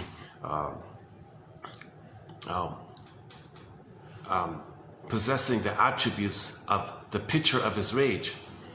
So the baby's in rage. The baby's brain is imaginal and pictorial. It's pre-verbal. So there's pictures in the brain. In the brain, it's all pictures. So the picture of the baby's rage can be the guy with the horns. It could be a frightening bull, angry wolf, okay, a cyclops, a boar queen, alien monster, any kind of scary entity that's including the guy with the horns. He takes that picture, attributes and projects the traits of that picture onto the mother. The baby's doubly off because that picture is only a symbol of his rage. The rage is within. He doesn't want to know. He can't know the rage within. So he takes the picture, says the mother's a monster. That denies the rage in his body.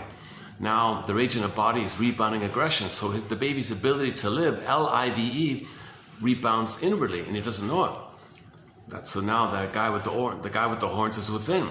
Okay, that's the message of the Howling Man episode. If you go to the Howling Man episode, the Twilight Zone called Howling Man, the image for rebounding aggression is that the devil guy is locked in a cage in the castle. But the pattern was he escapes, he's caught, he escapes, he's caught, he escapes, he's caught. This is a pattern that's been going on for 6,000 years. That's the lesson of the Howling Man episode. Okay, so the baby's rebounding aggression towards the mother hits the bank, rebounds inward. That's where the devil guy is in the cell in the castle. So the castle is like the person or the body. Okay, and his rage is in a little room closed in like that. So that's attacking the organ. So it's bottled in like that. It's kind of held within in a way. It's harmful to the whole castle or something, or to the system or something, but it's kind of held like that for a while. But and then sometimes he's got to blow off steam. He's got to find some way to think somebody else is going to be his mother, onto whom he's going to discharge his anger towards. So the baby had anger towards the mother, takes it to the body. That can only hold it for so long. It keeps building up, building up, building up, then it goes out. And then it goes back in, and it goes out again. Goes in, goes out. Even in the conclusion of the episode, it was for a woman. The woman had it within. She opened the door, and the thing went out. So that's all a metaphor that the baby's rebounding aggression to L-I-V-E rebounds back in on itself. You reverse the letters as E-V-I-L, meaning it's destructive. It's not a separate instinct. It's just the child's ability to live and love has gone whacked because the mother rejects the child's needs. Okay, now the child's life force to live with the mother, okay, it's rejected. So the soul freezes. The child life force shifts over to the limbic system to express the rage. Anger is an expression of my needs for his beingness.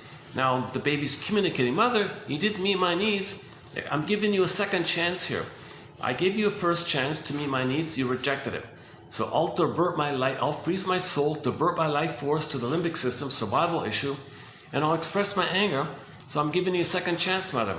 I'm angry because you didn't meet my needs. It's a communication, it's a signal. I'm communicating with you. Mother says, get over it, or some obnoxious thing, gaslights the baby, double binds the baby. Now what? Where's his anger going to go? So the metaphor is the river or the stream. It hits the wall. The baby's anger bumps the wall and bounces back in on itself. Now he's got this, like an angry whirlpool within him, right? His own life force scream in anger is now going into the body. So some organ is gonna attack the organs, organ system. There'll be stress on the body in some form or another. It can hold it for a while. It'll attack the weakest organ, they said. And it can lead to all these psychosomatic symptoms. So psychosomatic symptoms is the ongoing rage of your mother. It just detoured, went around inward, and it got detoured like that. So the psychosomatic symptoms reveal and conceal this rage of your mother. It's within like that. But the pain reveals it, but it's concealed because it's within like that. Now, the child, if there's no mourning process taking place, if there's no attempt to know the truth, so you can get back your beingness and have your life force for your beingness, not for the limbic system. You don't want enlarged amygdala syndrome, EAS. You want to love and live and be in the present, calm and relaxed, ethics and morality and virtue, love and play, creativity, spontaneity, all the gifts and the treasures of the quote-unquote more human side of being human, the feeling side of being human. I feel therefore am, ontological self, the beingness, the blue jay, the bluebird of happiness is from the beingness, ability to love and make I statements, free associate. You can free associate, you can tell the truth, you can share, you can do intimacy, because there's a me to show others so the other can see, intimacy, and you can accept enough gratitude, and you can have a broader understanding, you can see the third side of the coin. All the benefits and gifts and treasures of the beingness. We live to the extent that we come from this beingness kind of thing.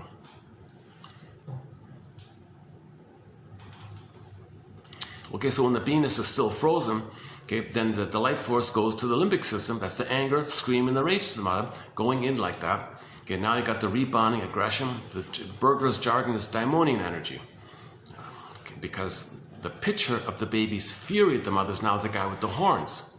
So the guy with the horns is a picture of his fury at the mother or rage at the mother. Okay, so it's within. Okay, this is monsters of the id monsters. Okay, on the forbidden, so the metaphor for this is the Forbidden Planet film, 1956 science fiction film called The Forbidden Planet. It's a metaphor for this. Okay, so you got this planet, it's mechanical, made by some super advanced alien race called the Krell people, who were millions and millions of years ahead of humans. So they invented this massive planet machine thing, and if you're on it and you have a thought, poof, there it is. So Mr. Morbius is on there trying to figure this out. And he didn't know that when he was angry, there'd be a monster on there.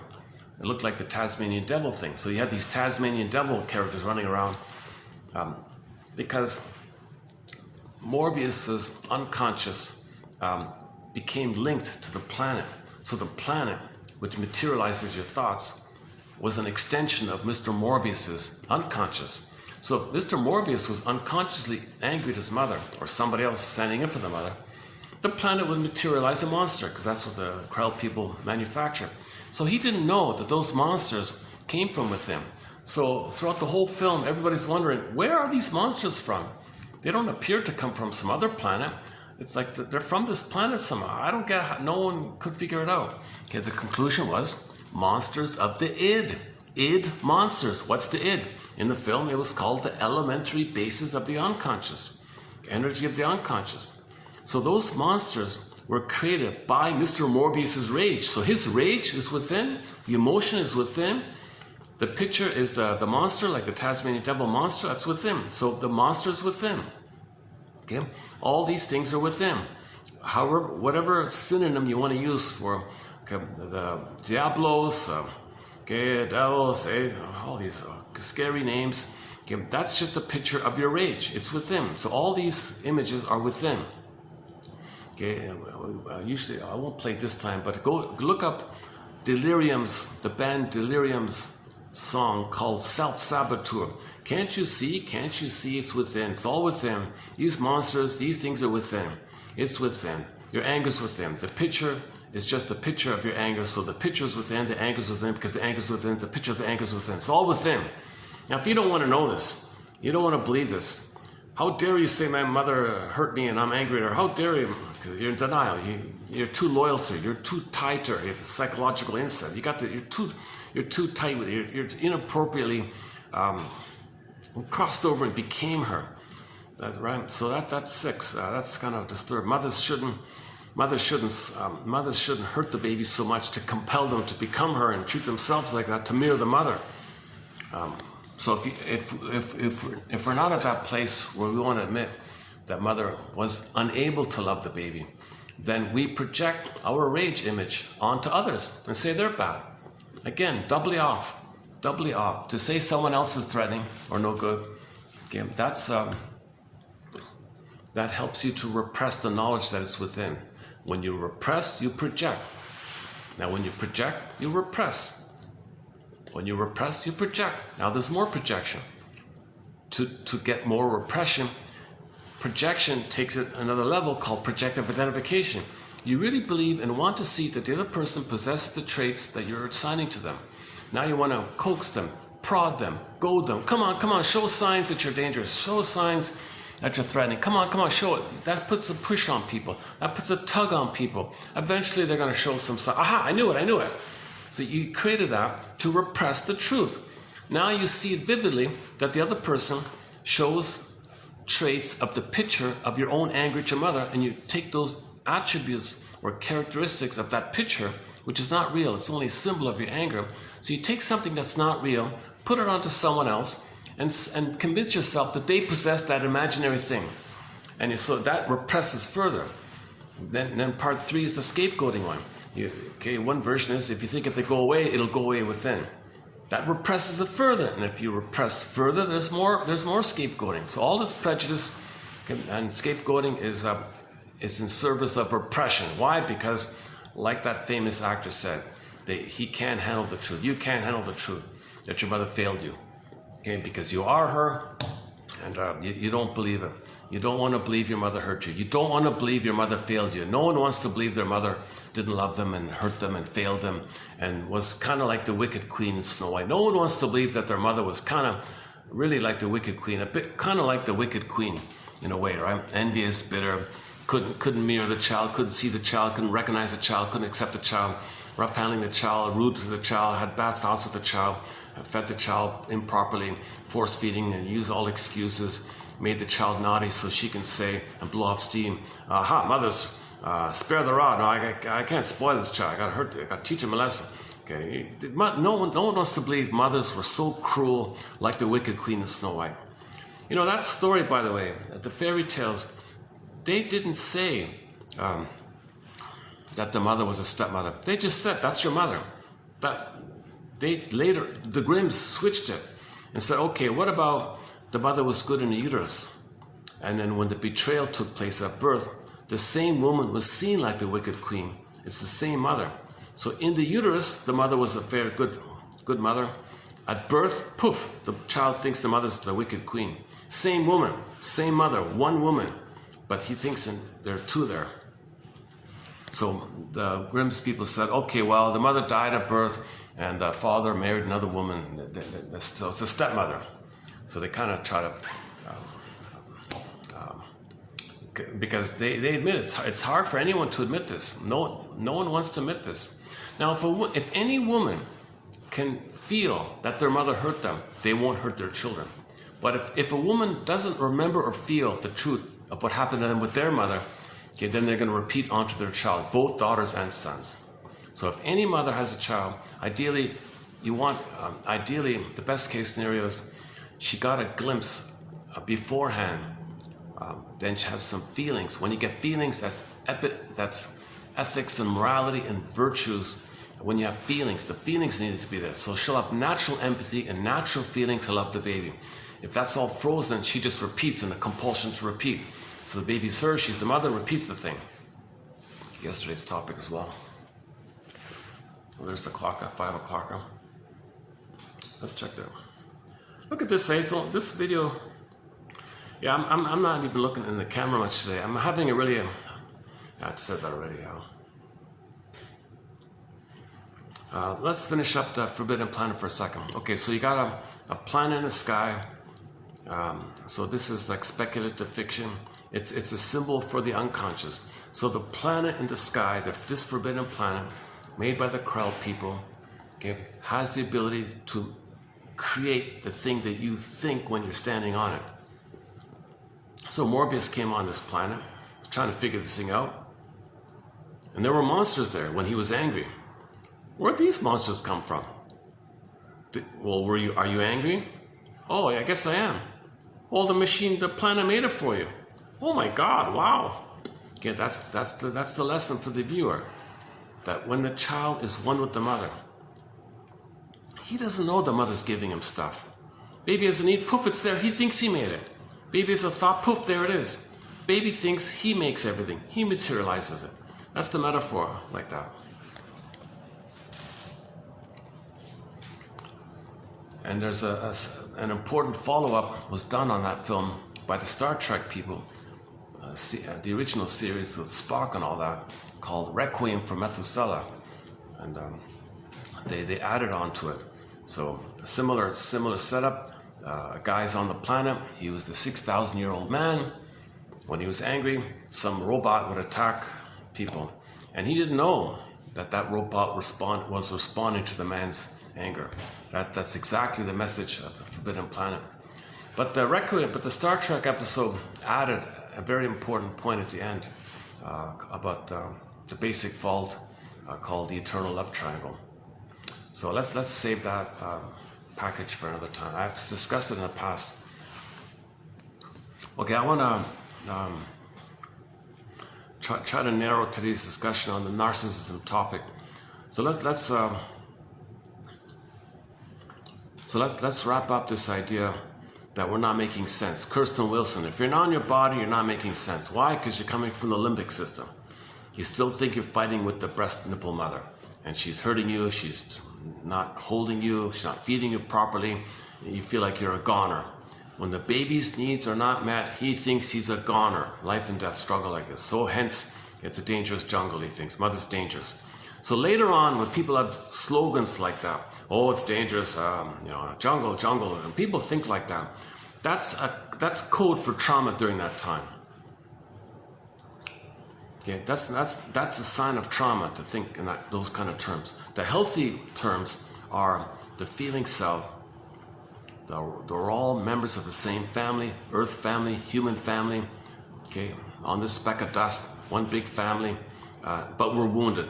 Can we understand this, that we're wounded and that we're a traumatized version of ourselves from 6,000 years ago, according to that Star Trek episode, 6,000-year-old man, Requiem, the sadness of our soul for 6,000 years. Can we appreciate that we're all members of that we're all cousins in this massive family, but we're all wounded? And the confusion is, when we're wounded, we project.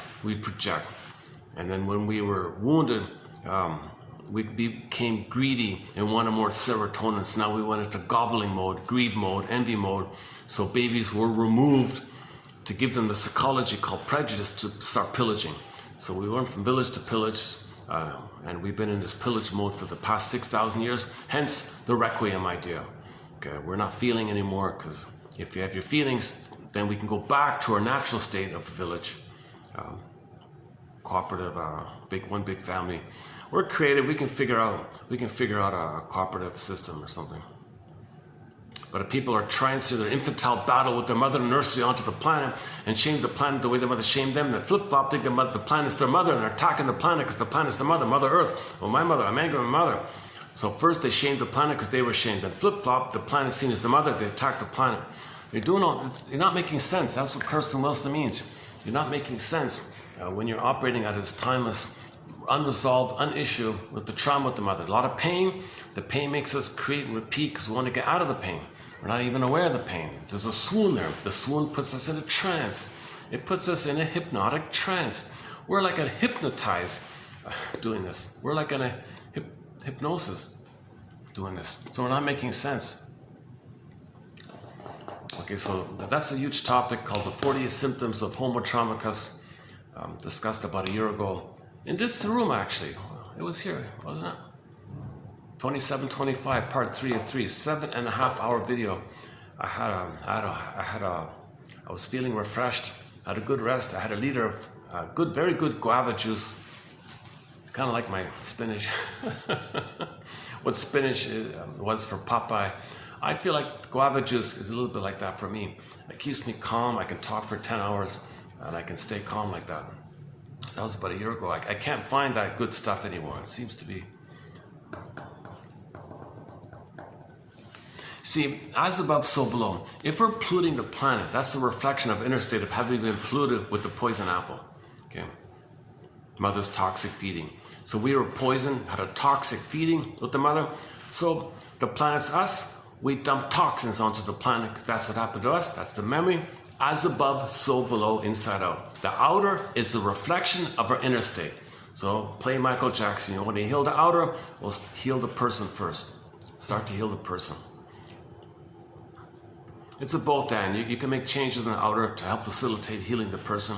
You can heal the person to facilitate making healthier choices in the outer to help you can have a positive feedback if the outer can facilitate the personal healing, and the personal healing can help facilitate the outer choices that facilitates the inner healing.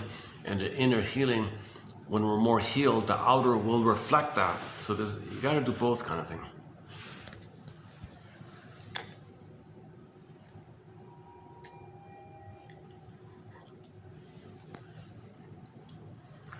The way society is, it's hard for people to heal.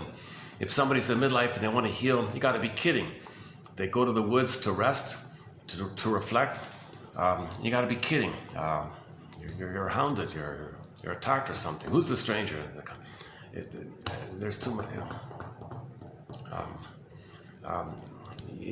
You're looking for a caring witness to grieve and mourn. Yeah, get over it. Get over it. Well, don't be such a fill in the blank. So we're bombarded with deep conditioning that communicates how their mother told them, get over it, baby, don't have feelings, babies don't have needs, baby don't have needs and feelings, don't get over it, get over it. The mother's saying that because that's what had happened to her. She doesn't remember it, so she shames the baby because she was shamed. And we even have there's even a popular pop song called Get Over It.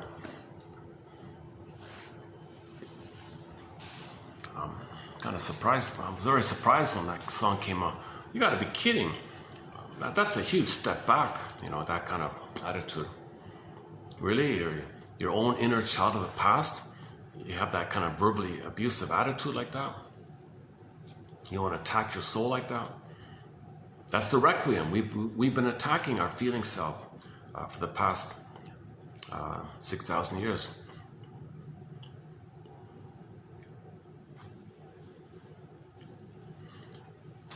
Okay, so Kirsten Wilson, if you're not in your body, you're not making sense. You don't have your feeling self, your ethical self, okay, your feminine element, the feminine principle. Lou Graham calls it the midnight blue. Okay, the beingness, this serene, inexhaustible fullness of being, the yin, the shakti, the beingness, like the moon. Think about the moon, think about the night, the being, you know. Babies need mother's beingness. They can be to themselves. You have your beingness. And from the beingness, you get the feminine element. Okay, the feminine element, the feminine principle idea is a symbol of the beingness. So the feminine now can then be symbolized as a princess to stand for the beingness. Maiden, king. So when you have your beingness, then you're doing the kingly, the masculine, king, masculine, male, masculine energy is the doing, being, doing. Okay, feminine, masculine. Okay, moon, sun, midnight blue, cherry red, or night, day kind of thing. Yin yang kind of thing. Yin is the being, the feminine, and the doing is the yang, like that. So, maiden, king. The being, when you have your being, okay, then your doing is ethical, normal, virtuous, because your being is in there. Maiden, king. The maiden is the feminine. When you have the feminine, then the doing comes from the feminine. Okay, when you have your feminine, then your doing is ethical and your doing is honorable and virtuous, like that. If the feminine is wounded, Woodman says, yeah, if the feminine is wounded, your masculine is distorted, she said. Same thing with Kirsten Wilson. If you're not the feminine, i.e. you're not embodied, then your doing is whacked, she said. Disembodied discourse that causes all these problems. Should we play that clip quickly? Yeah, might as well. Okay, let's play that. Let's dig up that clip. It's part of it's about a 10-minute speech by Kirsten Wilson, done back in the 80s at a conference. Now she's a theater therapy person. So she combines comedy, therapy, theater, and she's speaking to an audience at a conference. So keep that in mind. It's a great little speech. It's 10 minutes long. Okay, let's do it this way here. Okay, this speaker I don't know how to keep this speaker on. It automatically shuts down all the time. Okay, give me a minute to find it here. Okay, so you're going to hear a speech called Ooh, My Soul. As far as I know, there's only one copy of this speech on the internet. It was saved by an audio program called Gleanings of the Earth, and one of their episodes is like a poetry kind of thing. They had one of their episodes was called Earth, Air, Wind, Fire, and that only ran for one season or something. And the radio, and it's only available on the radioforall.net channel. So let's play that one here. One second.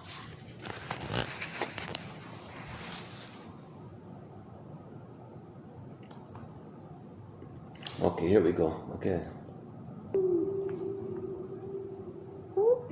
In order to do it. Whatever was is no more. Okay, here we go. Okay. Ooh, My Soul by Kirsten Wilson.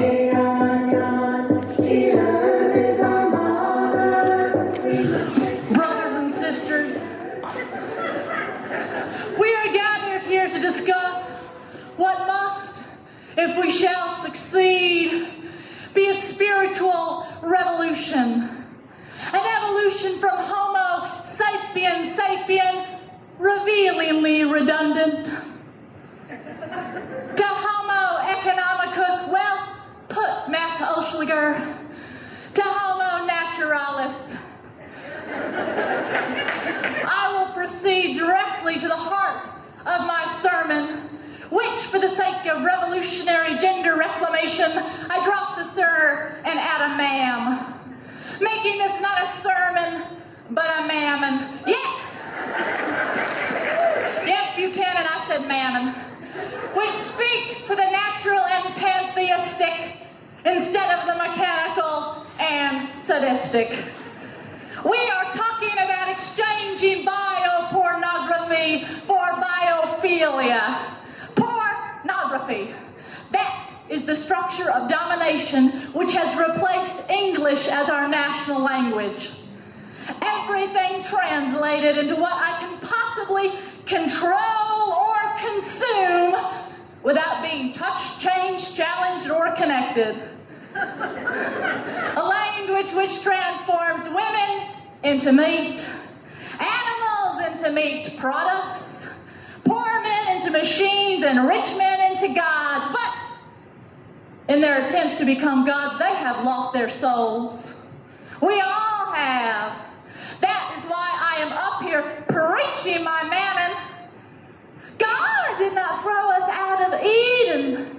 Brothers and sisters, we are throwing ourselves out every industrious day. The apple Eve ate was good. Sweet. But what about the apples now with their red, shiny, pesticidal coverings, Satan in the shape of Monsanto? But it's okay. I can afford organic. I am single, white, educated. I don't have children to feed. There will be poor with us always. Let them eat the pesticide-riddled fruit. Ha! Joke, riddle, on us. Genocide continues. Organic for the rich, toxic, tap water for the poor. We have a lot of work to do if this re-evolution is really going to happen and save us. So, let us talk about salvation. And I do not mean a peach smoothie and a massage. I am talking about saving this planet and the people with it. How will we be saved? The environmental catastrophe appears overwhelming. We are afraid we cannot think our way out of this mess. Of course not. We must feel our way out. We must learn to listen with our hearts and our hands. If you are not in your body, you are not making sense. Literally. It is disembodied discourses that have got us into this crisis. We have worshipped the false gods of logic, progress, productivity, practicality. If destroying the earth for short-sighted economic profit is intelligent, reasonable, then please, God, make me a moron! This is a spiritual revolution about finding our ways back to the land, finding ways to be fed, spiritually fed. And it is not easy. I know. I myself have strategized on ways to make my plans fit their pathology. I have walked through the shadow of political expedience. Once I had a campaign I thought I'd do this whole campaign about changing the environmental reference to this earth, from Mother Earth to Father Planet. Yeah. You see, I read all those, those bumper stickers that were out, those with the green earth globes that said, "Love your mother." And I despaired. I knew there was no hope. And I'm not even referring to the irony of having pro-planet language on the back of a car. Hallelujah. I am referring to the slogan, love your mother. It won't work. What? America hates its mothers. I thought of Mother's Day and the men who give the mother of their children sentimental harlequin cards, then beat, rape, and silence them the other 364 days. No, I thought. No wonder we have an environmental crisis if we treat the earth the way we treat our mothers. Woo, we think mothers are made to be exploited. They are supposed to give and ask nothing in return. They are supposed to have infinite resources. All good mothers are willing to be drained, damned, and depleted for their children. Mothers live for their baby's feeding schedule, and there is always a little milk left for Exxon, Texaco, International Paper, and the U.S. military. I thought, but if nature was perceived as male, then maybe everything would be different. Think about it. It might not be nice to fool Mother Nature, but if you mess with Father Planet, he'll beat the shit out of you. Hail, hurricane, and all. Yeah, and then maybe environmentalists would get the respect they deserve. No longer mama's boys and girls. Maybe they would be treated like real men and the real women who love real men. A name changed to Father Planet is not enough. Fathers and mothers, we both need to be saved if this planet is going to survive. The environmental crisis points to a total ideological and spiritual crisis. Including the earth in the economic equation is not enough. We are destroying the earth for reasons that are bigger than economics. You see, we are afraid of death. We are afraid of this earth, this nature that will bring us back to dust. We are afraid of the dust and the dirt that will claim us, or the waters that we came from, and thus afraid of women's bodies, the bridges by which we walk this earth. An intellectual atheist performance artist in spiritual crisis wrote this sermon. Because this revolution is about a religion in one of its original meanings, re-linking, reconnecting. The lives of women raped and murdered daily are fought in this struggle. The lives of indigenous peoples are fought in this struggle. The men and women lost in the empty addiction of power, these infantile gods, will grow into their souls if we win. We must win. If the pioneers had a manifest destiny to colonize, control, and consume, then the pioneers should have a manifest destiny to decolonize, create, and commune.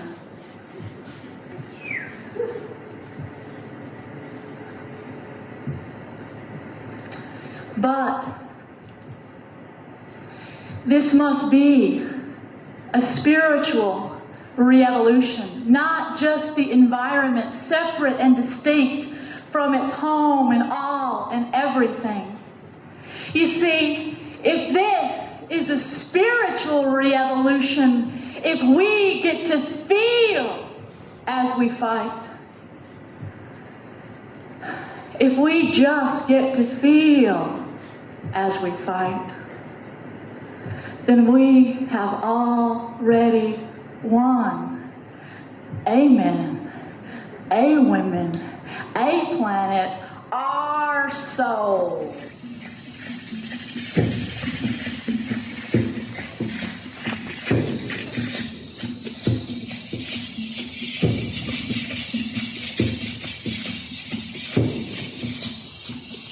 But in order to feel, you need a beingness. Like who feels? A person feels. I feel. you got to get the I, but the I is frozen. How do you unfreeze the I? How do you get the I alive? Then you can feel. So it's kind of linked, moving towards getting your beingness, and which leads to feelings, and searching for your feelings, which begins with sadness. Then that brings the I. So it's kind of together like that. Okay, so that's the conclusion, right? Get your feelings back. We're all good, but you got to get your I back, your beingness. I feel, therefore I am. Okay. Now when we say feelings, we mean from the feeling self. When the feeling self's frozen, okay, you're going back to the lizard brain, or whatever you want to call it. That's sensations, visceral stuff, cortisol, adrenaline. Okay, it communicates through your body and anxiety or symptoms or irregular heart rate or something. The heart math is whacked. The speed between the beats of your heart is supposed to be kind of regular. That's heart math. That's whacked, right? So that's a sign of it. Or you're sweating too much, or blood circulation is imbalanced or something. Or you're too revved up all the time. The sympathetic nervous system is too revved up. Or you shut down too much. That's the parasympathetic one. Things like that. So that stuff is called, we refer to affects and sensation. Sorry, affect is the umbrella term for feelings and sensation. Okay, affect is the umbrella term that includes feelings from the feeling self and sensations, okay, from the sensing brain, visceral stuff. They're both called affect. Okay, the feelings is from the feeling self, and the sensations are from the limbic system area, but the general term is affect. So you have to discern between these two. So although we refer to fear, anger, shame, ennui, anxiety, schadenfreude as feelings and all that, technically they're more like a sensation of visceral. So we want to get it to the feeling place. If you're living only with the sensations of the stress response, okay, like in the Inside Out film, when joy and sadness from the feeling self got zooped away, then you got fear, anger, and shame, disgust at the console. And then in Inside Out 2, you got envy, ennui, anxiety, and embarrassment, right? They were they were planning to have schadenfreude, jealousy, and shame at the console. That's all visceral stuff. So you got to get joy and sadness back to the console.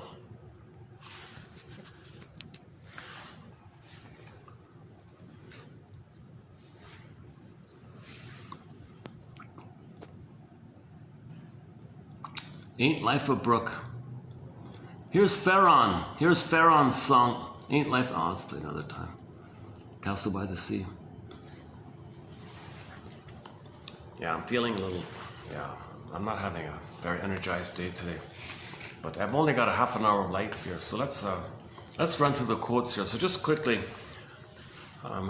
So the conclusion is we got to get back our beingness and feelings, and we're okay. If we're not in our body, we're not making sense. So she kind of summarizes the core issue, I think. If you're not in your body, you're not making sense, literally, and it's all of this disembodied discourse, which is the visceral stuff. And in the visceral stuff area, jungle slogans, survival slogans, okay, and then related to it is either or thinking, okay, because the baby had to split, and if you maintain splitting, you maintain the jungleism. Okay, then splitting precludes healing. Splitting precludes feeling. Splitting precludes being, even. So if you engage in jungle slogan thinking, which is splitting thinking, adversarial thinking, oppositional thinking, black or white thinking, etc., all or nothing thinking, idealize, devalue, these extremes, kind of like with envy, like that. Then you're loyal to the mother. You're loyal to the mother. You don't want to betray her. So you engage in jungle slogan thinking. That's loyalty to the trauma with the mother. And you did this very confusing thing called psychic masochism, where you libidinalized, made pleasure, that pain with the mother. So the dysfunction and the pain, which the splitting perpetuates, keeps you tied to the mother. So you got to unravel this kind of thing and face this painful truth. And stop blaming smoking and drinking and thinking that's the cause of your problems. No, smoking and drinking, etc., that's a quote-unquote defense mechanism to make you unaware that you libidinalize the pain to protect your mother. So that's a burglar's metaphor of a confession to a lesser crime, to make you unaware of the major crime. She calls like a rescue station like that. So it's hard to believe that our dysfunction means we still want to believe that our mother loved us. Okay, whoa, you're way off. You're way off. You're hurting yourself like that. You only heal when you call a spade a spade. Your mother was impaired. She couldn't love you. Why do you think she loved you? Why do you think that she actually loved you when she didn't have the ability to love you? Well, that's the baby's dilemma. The baby cannot know the truth. Enter the Twilight Zone episode called Need to Know for a parable on this issue.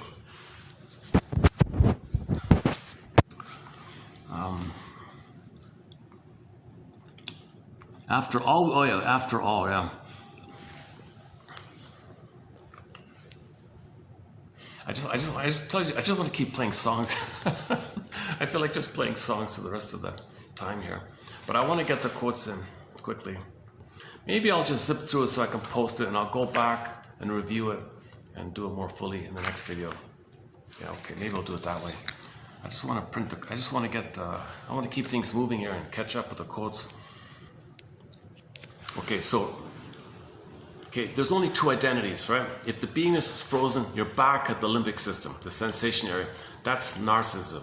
So whatever we do with trauma that early on, okay, it's always in the context that somehow it salvages, or we see salvage some remnant of our narcissism. That means we're going to be dysfunctional. We're going to be loyal to the mother. We feel agency. We feel power. We create it. So mother hurt us. No, I'll hurt myself. I did it. You feel some sense that you're a king and a god and you create things. There was that example a while ago about the guy who had the chance to walk to the mall or something for, I don't know, a short distance to buy a thing that he wanted. And he saw an ad in the paper where if he drove like way across town or something, he could buy the same thing for like a nickel lower or whatever, I forgot what it was, like just a few cents lower or something. And he said, I want to feel important. I want the discount. I want the discount. I don't care if I got to spend $20 in gas. I want the feeling that I got a discount, that I'm special, I'm important. I create this. I create the giving. I got a gift. I got to pay full price. No, I want the discount. I want to feel important. Somebody gave me a discount because I'm important. I'll pay $20 to feel important. And although I only get the product is only 5 cents cheaper, and I got to pay $20 for that, it's the psychology that I want. So he wants to preserve his narcissism kind of thing. That's wild, eh? That's how blind this identity issue is. He can't be reasonable to walk across the street to the mall, buy the thing at the regular price. He'd rather spend $20 in gas to get it for a nickel cheaper, just to feel that symbolically he got something. So he denied the reality, focused on the psychology that he got something at a discount, that someone gave him something, right? But if you bought it at the regular price, you got nothing. He paid. It's unfair. He's supposed to get.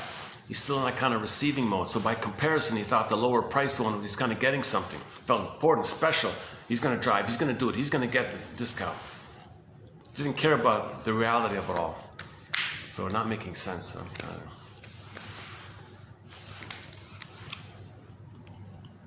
Again, so just like the earlier examples, when he goes to the beer store, he feels important. He's disappointed. When he pulls the slot machine and says abracadabra, he does it. He has magical thoughts. He has magical thinking. He's going to create it, disappointed. But he engaged in that autocratic, self-sufficient, little bubble, solipsistic bubble that he's a king and a god. He wants to preserve the feeling that he's still a king and a god, even though it's a crumb of it. He doesn't care about the reality cost of it. He wants a psychology blip that he's a king and a god, whatever it is. Okay, so let's focus a little bit on this issue of narcissism.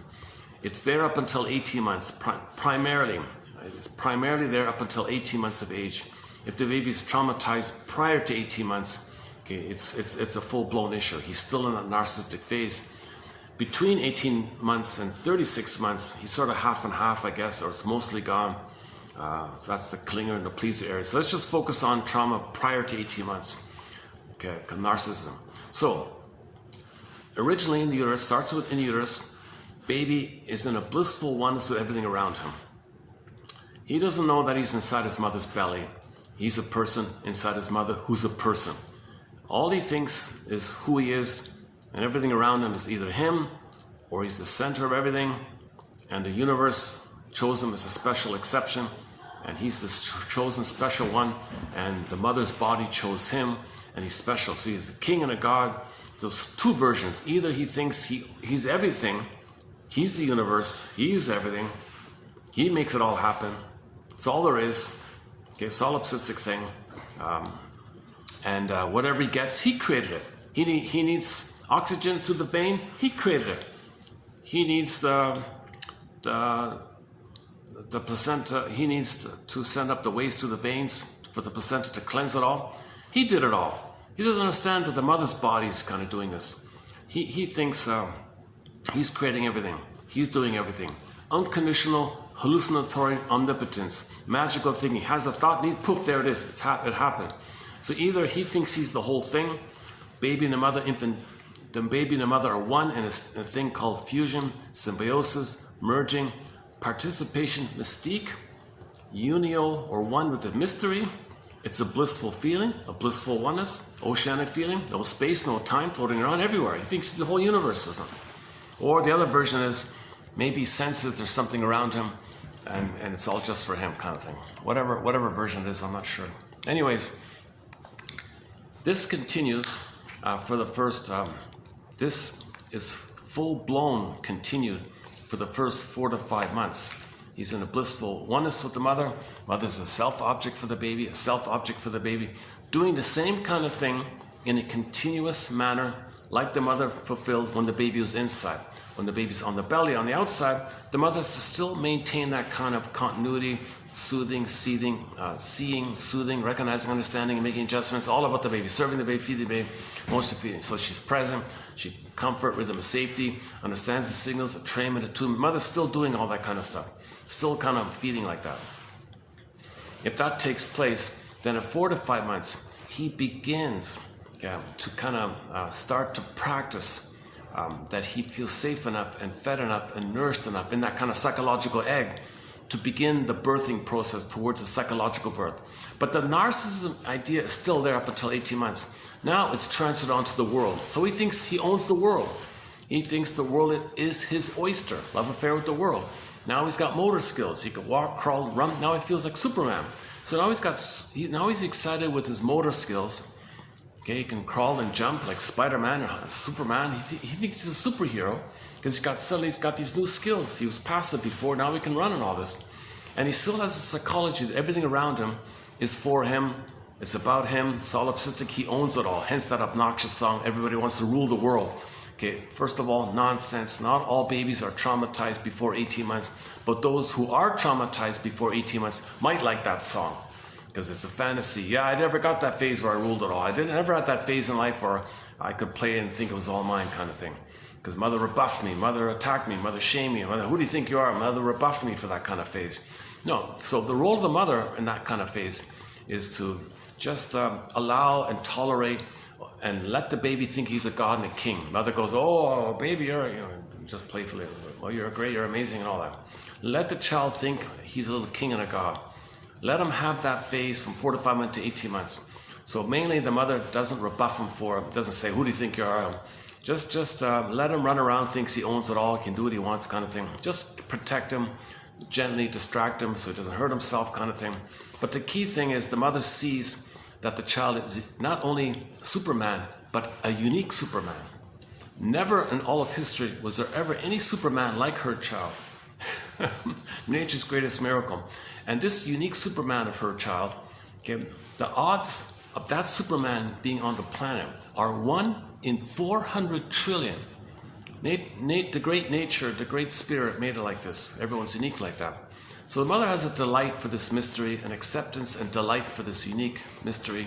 She doesn't own the baby. It's not a property. It's something that's supposed to take care of. It's not a thing that she uses. She's not entitled to use the baby as a thing to serve her. No, she protects this. She's a guardian for this, and she has pleasure called Freudenfreude, happiness that her child is going to be autonomous and be themselves and express themselves and be embodied and have feelings, have their golden ball, and be happy. The mother wants the baby to be happy, so the mother has a delight for this. Mother doesn't have the attitude, yeah, I got an opportunity here. I can exploit this baby, take care of me, because my mother she doesn't do that kind of stuff. If the mother does that kind of stuff, okay, he's going to be frozen there, flash frozen, and he'll be stuck at that point for the rest of his life unless he addresses it. So let's say the mother does rebuff him during that time. Let's say the mother rebuffs him between 18 months and 46 months. 4 to 5 months to 18 months, that area there. Let's say the mother does hurt him, rejects him, who do you think you are stuff, rebuffs him. Okay. Or doesn't see him. Like the child wants to see himself reflected through his mother's eyes, and then he understands himself by the relationship with the mother. And let's say the mother never does that, right? So he's frozen there. Now, the image, the metaphor, psychology, Greek myth. Narcissus looks at the pool of water, sees himself. It's all he sees like that. And when he's looking at the pool of water, number one, that's the oneness that he still thinks all about him. Number two, he's waiting, and waiting. No time in that brain, waiting for mother to appear. Mother never appears. He's waiting for mother to appear, to see him, and he wants to see that she sees him. And that relational dynamic means he understands himself by the relationship with the mother. So you understand yourself through the relationship. The baby understands himself and his identity by the relationship with the mother. So he wants to see that the mother sees and accepts him, then he accepts himself. Then he can leave that phase. But if he never got that phase, he's stuck there. Now you're into the same thing with the wicked queen. Mirror, mirror on the wall, who's it all about, who's the center? Because the person is still waiting to be seen by the mother. So that's why when that mother had a Snow White, she couldn't mirror. She's enraged at the idea. What? I never got mirrored. I'm stuck here. I can't leave that. I'd have no identity. I'm trapped here. I'm stuck here. Remember Narcissus, he can't leave it there. Like he's stuck there. They say he's in love with himself. It means it's just him like that. He couldn't leave that, right? He stayed there waiting, pining away, waiting for mother to look at him. Pining away, he died and turned into a little white flower.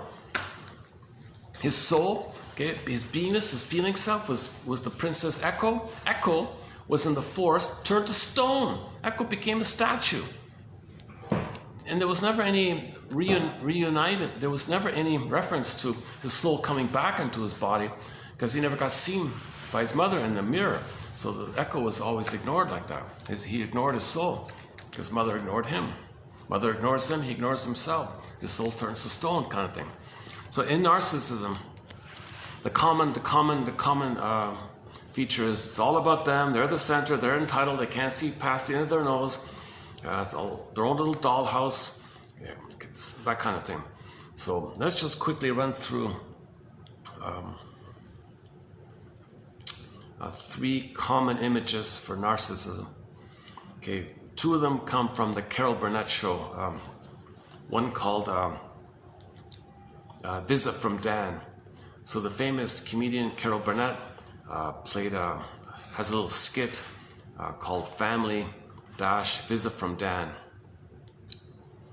She plays a housewife named Eunice, stays at home and all that.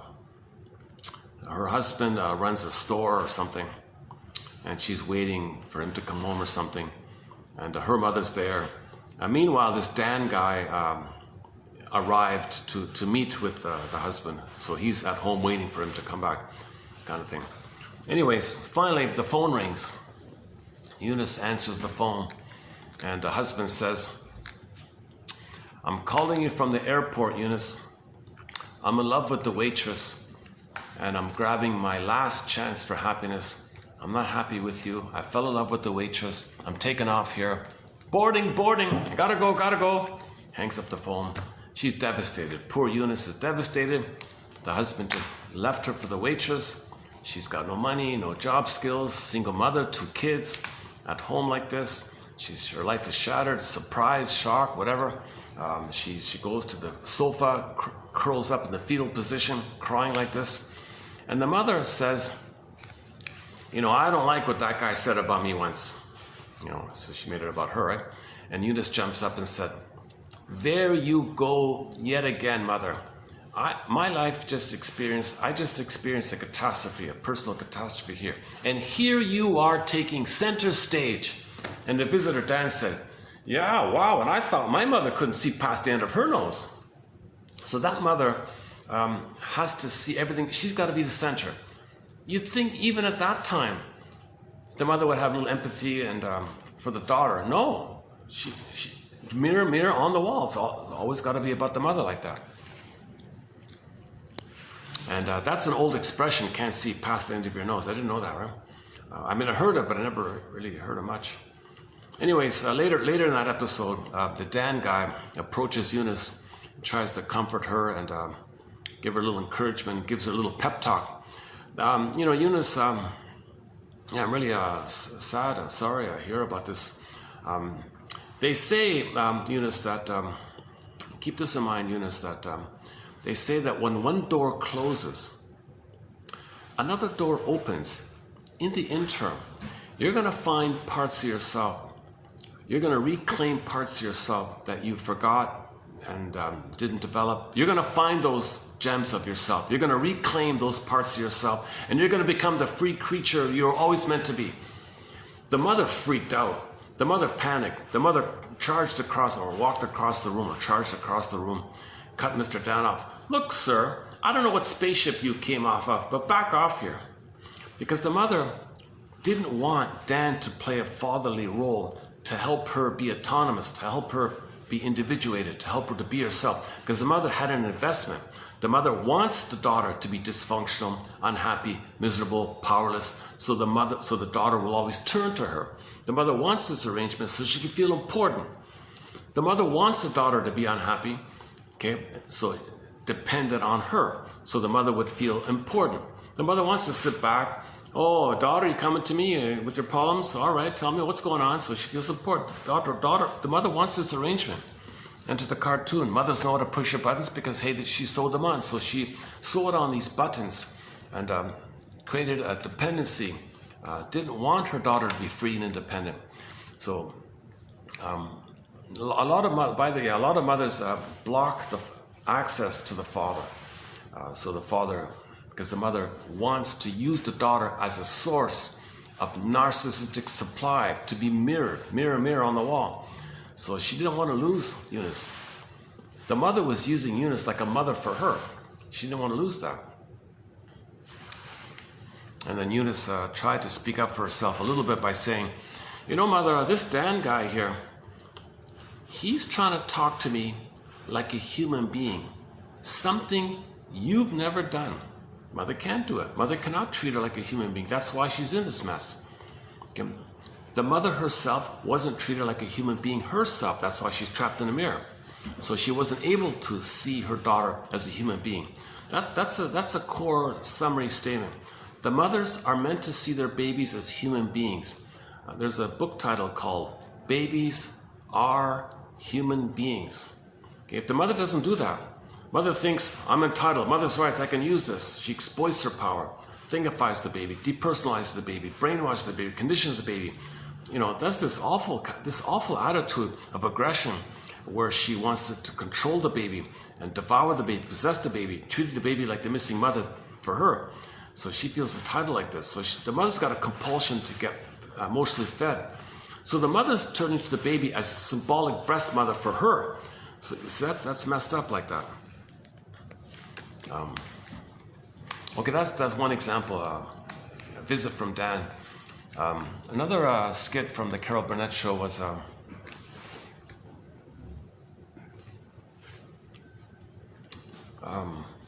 one of the sons, actually it was by the Eunice, one of the sons drew a disturbing picture about his life, trying to communicate his pain and suffering. And Eunice saw the photo that the kid drew, and Eunice said, "Oh, I don't like the way he drew my hair. Look at my hair. My hair's not like that." Totally ignored the issue of the son's communication. He ended up, a disaster happened to that kid later on in the series. And part 3, third example, comes from a book called "It's Not You, It's your mother. Similar idea. A story about a woman who was about to have a baby. Baby didn't make it, stillbirth. Mother was distraught, very sad. In a moment of weakness and vulnerability, she called her mother. Mother, my baby didn't make it. And the mother on the phone said, son of a gun, now I don't have a grandchild. So she made it about her. Didn't care about the feelings of her daughter. She was very depressed at what happened, right? That kind of thing. So you get a flavor for this idea that they twist the situation, turn the situation, ignore you, thingify you, because they feel entitled. They can't see you as people. They see you as something in a role-like manner, as a symbolic breast to make them the star, to be seen like that. The other example comes from the book called, a very good book called You and a Narcissist by Kimberly Harding. Kimberly Harding, a biology teacher. She gave the example of one way to think about it. She said in her book, here's one way to think about this issue. Just in broader terms. Imagine a little girl playing with her dolls, let's say. So she's the center, she's the star. She has a bunch of dolls. She says to doll number one, all right, doll number one, you play this role. I'm going to assign this role to you. Okay, doll number two, you're going to play this role. I'm going to assign this role to you, and so on.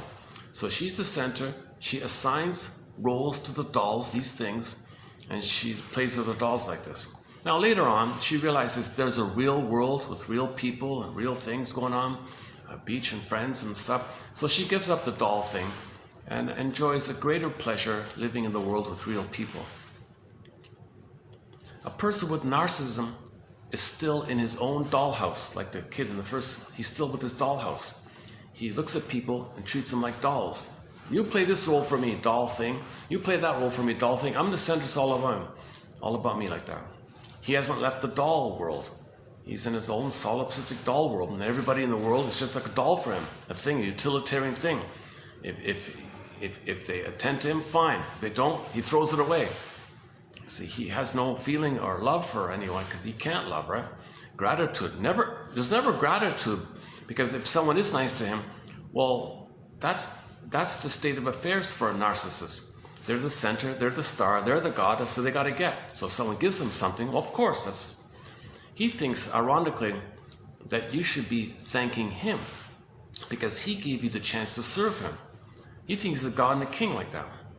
Now, if someone is not doing that for him, he thinks that's a part of him, the breast. Baby thinks the breast is a thing he owns, so other people are things to him.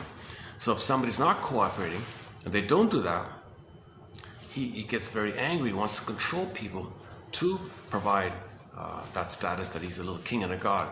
And if they don't, okay, whoa, narcissistic entry, narcissistic rage, huge devaluation, either or, okay, he's totally worthless, he thinks, right? So he has this extreme emotional reaction that he has no identity anymore if he's not getting supply. He needs a constant, continuous source of narcissistic supply. So he spends his life, he dedicates his life with whatever gifts he has. Sometimes he's attractive or charming or something, he can do it like that. Or he's got to use tricks. Okay, flimflammery, duplicity. He lies, he can't tell the truth. One tactic is fear and confusion. Then people think he's the authority. He might like to use obscure words. People are confused. I don't know that word. Oh, then you think he's the authority. He's so knowledgeable like that. That's a common trick, right? Okay, this is called trans logic. Okay, the source point for this is when the mother hurts the baby's stunned and confused. He needs the mother more. Mother, you're amazing. He learned that trick. So he acts like that. He stuns and confuses others with confusing talk, vague talk, unclear talk, hedging kind of talk. Could it be this? Could it be this? People are confused. Throw in some new vocabulary. They're more confused. Then they think you're the authority. Just like the baby thinks mother's amazing when mother hurts them. So this is one strategy those with the NPD can use to get the supply, to get fed like this. Okay, let's just leave it there for the time being and run through the quotes. So this is just going to add a few more quotes on narcissism. Not so much about the ideology of it all, just sort of a description of it. This is from a self-help book, like a popular self-help book. So we're not getting into the cause of it all. So one way to think about the cause of it all is that the baby and the mother are one, right? Imagine two circles which are overlapped, and it's all blurred up, and you got the two circles in one circle. Like, whoa, where's the child, where's the mother? And the two are all him, like that. Now in trauma, this circle, unfortunately, splits. Okay. So let's say on the left side, the split is mother's got to be goddess, he's special. He's perfect, delusional good. Okay, that's delusional joy and inside out too, and mother's a goddess. We don't see the mother side of it in the film. We just see the self part side. So you got a part self representation where he's grandiose and special and all this. Mother's a goddess. Then the other split, the other right side, okay, it's the opposite basically. He felt defective, worthless, no good. Like what anxiety says, I'm never good enough, always wrong, my fault, I'm guilty, I'm a dead, never good enough, can never do anything right. That, and mother's really a cruel, wicked queen like that. Things are wildly exaggerated. And when you're in one mode, you can click, you're in the other mode, you can click, you're in another mode. That's why somebody can, one minute think you're amazing, next minute they vilify you, the next minute they idealize you, and sometimes they don't even remember it, like they're just in that moment or something. You know, it's called survival anxiety. There's no time in that brain. So the psychic structure can flip because there's psychic splitting like that. So you got part self, two part selves linked with, fused with two, a part self that's fused with the part other. The part other is mother's goddess, the part self fused, your special chosen little god like that. Okay, then the other unit, okay, is the monster mother, and you're a defective, no good bug and all that stuff. It's kind of extreme, exaggerated like that. So that's called object relations theory. This kind of thing. You can see this with Selani's book called Object Relations Theory, Masterson's books, okay, Rinsley and Althea Horner, Lavinia Gomez, a new author here, and several others, of course. So that's one construct of having some sense of this either or, the extremity of either or. Somebody's idealized, whoa, well that's like the mother's a goddess, and you feel very special like that. That's very rare for narcissism, right? They tend to be constantly hostile and bitter because they're usually on that other side. Usually they're in that shame side. Right?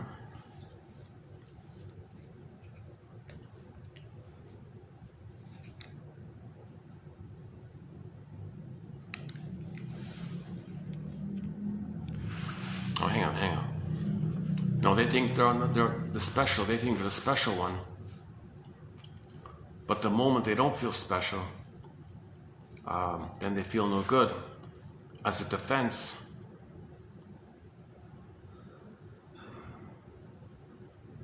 they repress it, project it. You're no good. Then they flip to the special side. Yeah, okay. There's flipping going on. So there's a lot of double talk and flipping and shape-shifting and morphing and up is down, left is right. That's called survival anxiety. Hollow mirrors, house of mirrors, like that. But okay, in a more broader term, they're still trapped in the mirror. They're still in that phase of fusion and oneness and didn't leave it. And it's painful to not leave it. It's part of development to leave it. You can't leave it because mother hurt you and you can't leave it. So you don't want to be there, but you're stuck there. It's painful. So that's why you're angry all the time. The person might be angry all the time. Famously known as NPD. So the clinical picture is, you see it all the time, right? If they think they're grandiose, it's all about them. Look at me, but you can have, the narcissistic personality there's variations of it. You have the clinging vine narcissist, sometimes called co-narcissism. Like one is the voyeur narcissist, who basks in the glow of the exhibitionistic narcissist. The turtle one, the detached one, he has a inflated pride that doesn't need anybody, things like that, and so on. Then you got the passive-aggressive narcissist, and a few others like that. Then, of course, the bully pattern. That's trauma earlier on, where they didn't get any oneness with the mother. So they're aggressively trying to get the oneness. Iago is a detached, where they have ennui, so they give up and fill with envy, and then they use, then they find those of the bully pattern as flying monkeys for them to destroy goodness. And then there are other personality patterns. Okay, so narcissism, in other words, means trauma very early on, where they were not mirrored. So a recent quote was, by, what's her name again? Oh, Lynn McDougall, she says that this point about, yes, he looks into the mirror, Michelangelo's painting, he looks into his reflection, that's all he sees, and that means that's that phase of development. But she adds the extra point, of course he's still looking for mother to see him, and he's waiting like that. And he pines away, dies, and becomes a flower to represent that, and he was addicted to it. Because it is a blissful thing. Embedded within it all, there is a blissful quality to narcissism. Narcissism is addictive. Narcissism means you always feel like you're a king and a god, and when you get those fantasies, your brain sends you serotonin.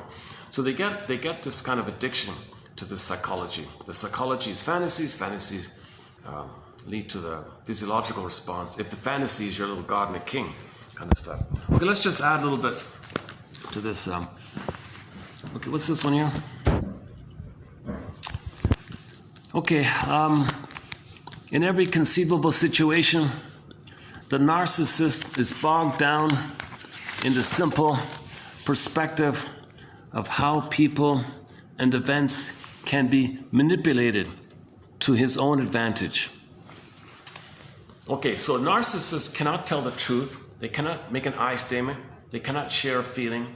Okay, they cannot free associate because there's no beingness for it. So they're in survival mode. If they're in survival mode and they think it's all a jungle, they got to be chameleon and lie and flip-flop and don't care, make excuses. They can charm, they can be charming sometimes, if that's going to work. So they're only interested in getting seen as special, right? Or devalue you, either way. In every look at that, in every conceivable situation, the narcissist or the person with NPD, personality pattern, or the person with the NPD pattern is bogged down in the simple perspective of how people and events can be coerced to his advantage. Typically, he or she, although sometimes superficially charming, emotionally, and they may be attractive maybe. Okay, if that's the case, if they are like that, well, emotionally they'll be aloof, cold, and distant inside. Okay, they don't really care about you, obviously. They'll play on your fantasies maybe, somehow. Although they'll promise you something and then bait and switch. They're very good with bait and switch, narcissism, because they think it's part of survival. Bait and switch is part of survival. This is inevitable since other people are important to the narcissist only as a means of bolstering his neurotic, narcissistic, grandiose sense of self. He has no real sense of self. We call it like a pseudo sense of self. In an interpersonal situation, the non-narcissist is like the clinger and the pleaser and the codependent, the trusting kind of people, the naive kind of people, still childlike kind of people, or healthy people even. So most people, or I don't know, maybe, let's just say most people, are concerned with questions of responsibility. Did I do the right thing? I feel badly. Maybe I didn't do the right, maybe I made a mistake here. The narcissist's morality, quote unquote, depends on how others seem to be evaluating him. At all times, other people exist only to provide periodic fixes. That's his little fix, his addiction. Right? He's addicted to narcissistic supply. It's a fix for him, right? at all times, other people exist only to provide periodic fixes for the narcissist's failing sense of self. He can't leave the mirror, right? Mirror, mirror on the wall. He can't leave that mirror. That's a fix. He needs that fix, right? Those who contribute to the process of self-affirmation are lauded by the narcissist. Oh, you're great. That's good. Okay, so he'll accept that. If you think he's a god, fine. He'll accept that. He might even say you're amazing. He'll idealize you like you're a wonderful mother. He'll laud you maybe.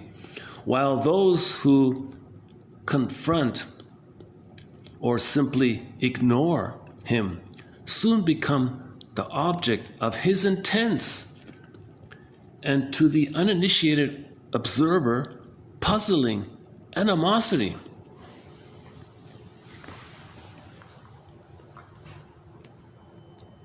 So let's say there's a woman with narcissism and she's walking all dressed up or something, walking down the street, let's say, and sees a healthy woman with no makeup or looks confident, and the healthy woman is not impressed with the narcissist. That narcissist might have an irrational rage toward this nice person because she doesn't need to admire her. She depends on coercing people to see her as the star. She's putting on a display like the catwalk, self-sufficient superiority, and wants others to be voyeuristic for her or something. Let's say there's a healthy woman who's not interested in that. That's boring. What for? You're wasting time in this solipsistic dream. And so the healthy woman walks by, very relaxed and confident, not arrogant, just confident, like a natural warmth, confidence.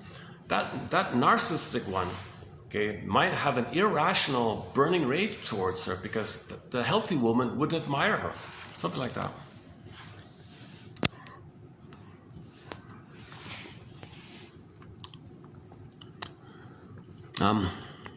Eventually, the world of the narcissist becomes people with the all-good, quote-unquote, who cooperate with the narcissist, increasing efforts at constant narcissistic self-repair, and the all-bad. See, no one's a human, right? You're just like, you mirror me, you're all good. You don't, you're all bad. Like either or, right? Who, though efforts aimed at achieving their sense of affirmation, seem intent on destroying the narcissist at his most vulnerable point, okay, his pseudo sense of self. So he thinks if you don't admire him, he's paranoid, thinks you're destroying him. He's being triggered of what happened with his mother. Okay, manipulation. So they're master manipulators. They're master liars, they're master manipulators. Manipulation is nothing more or less than employing a deception to trick someone into giving up something he wouldn't otherwise voluntarily relinquish. It can involve lying, misrepresentation, stirring up another person's greed, or merely promising things that one couldn't possibly deliver. But in all instances, the manipulative attempt is based on the narcissist's underlying dynamics, self-affirmation through the denial of the individuality and worth of the other person. They can't do it. They can't see you as people. They only see you as a symbolic breast to siphon, use, discard when finished, kind of thing. Sometimes, for the narcissist, they seek entertainment, meaning at times they have a need to put something over on someone. So some of them are con people that inflates them, that puts others down. They feel that their mother was a con woman, so they con others because they were conned, so they're one with the mother and they're trapped in the mirror. This in part explains why con artists, who are a particular variety of narcissists, often seem to behave so foolishly and self-destructively. At times they seem to engage in manipulation merely for the fun of it. This behavior viewed from the usual vantage point, seems inexplicable. But the behavior makes sense when it is considered as an attempt to bolster a failing sense of pseudo-esteem via the demonstration of one's own cleverness contrasted with other people's stupidity. Quote, I am the one who pulled off the trick. I did it. He's the one who fell for it. Okay, so she shot him for it, right? So that's what the mother did to him. If he's doing that to others, that's for him to know that's what his mother did to him, but he doesn't want to believe it. Other people exist only as bit players. Yeah, that's the dollhouse one, right? Other people exist only as players, like the child playing with the dolls in a dramatic dollhouse creation of his omnipotence, grandiosity, intelligence, beauty, power, and so on. Accordingly, many so-called friends are abruptly dropped when they attempt to define the friendship in terms of other than providing limitless narcissistic feedings. That reminds me of the two narcissistic friends. They made a deal. Okay, no feelings, no reality. You get a turn playing big shot, I get a turn playing big shot. Okay, any feelings, we'll agree to scapegoat a third. Anything that's real, okay, any kind of memory of us being shamed, mother being hurtful, I'll put on a scapegoat, you put on the same scapegoat, we'll agree to scapegoat, and then when we blow off steam on the scapegoat, you get a turn playing God, I get a turn playing God, that's the deal. And anything other than that, poof, they ghost each other. Didn't even anyways. So when there is a loss, denial, contempt, sour grapes, didn't even anyways. Kind of abruptly dropped when they attempt to define the friendship in other terms. Yeah, so let's say one of them does say, you said you'd call me at 5, it's now 5:30. Oh, you broke the deal. You're trying to make something real here. Something like that. Not supposed to bring that up or something. Narcissistic injury. Are you saying I did something wrong? Are you saying I'm not a god? Are you saying I'm a human? I'm a god, not a human. Don't tell me I'm a human, I'm a god. Okay, next one here. So their humor is dark, yes. So sadism, Schadenfreude and sadism, envy and ennui, etc., may function to restore a fragmenting self-representation. Okay, the narcissist may vicariously acquire a feeling of being alive and real. Dramatically shocking and forcing attention from a real or imaginary audience through his cruelty or dark humor may provide him with the vitality needed experience of identity. Okay, so there's no feelings, right? There's no beingness, there's no feelings. So all you can have is pseudo feelings with the hysterics and the soap opera and the fear and the anger and excitement. So he feels ennui and bored, right? He has no beingness. So all he has is the conflict of the soap opera and the verbal abuse and the fighting, and that's to approximate. Gee, I wish I could be alive. I can't feel alive, but if I do all this chemistry stuff, maybe it's a pseudo aliveness, it's a fake aliveness, it's symbolic aliveness or something. So it's kind of sad, right? So the real journey is to get back your identity and feel, like Kirsten Wilson says. As we move along the continuum, on the extreme end, so-called psychopath, we enter the realm of the quote-unquote desperado. The dynamics, however, are the same.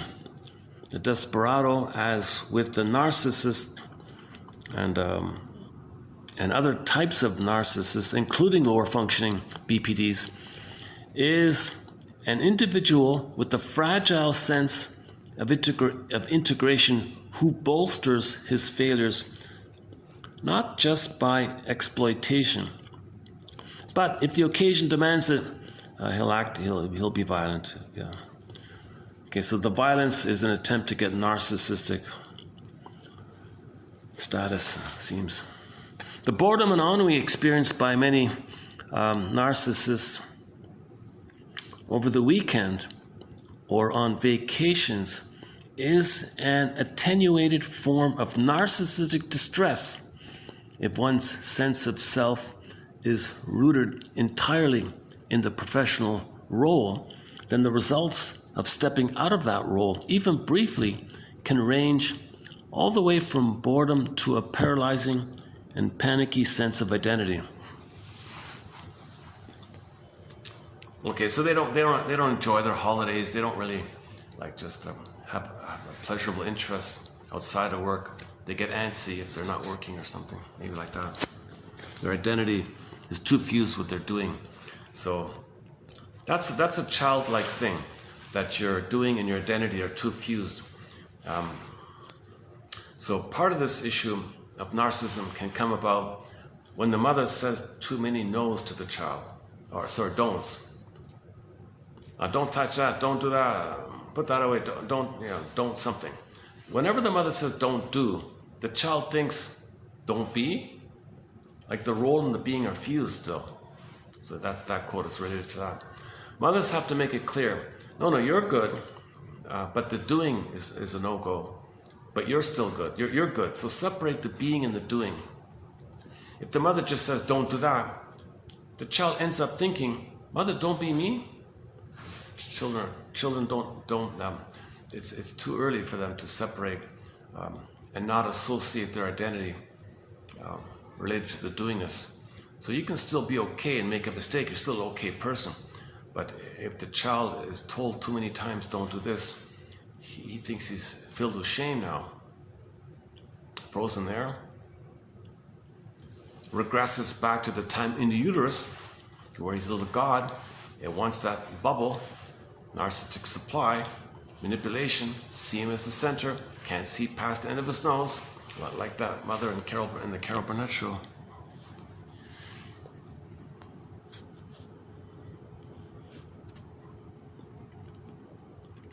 Okay, last one here.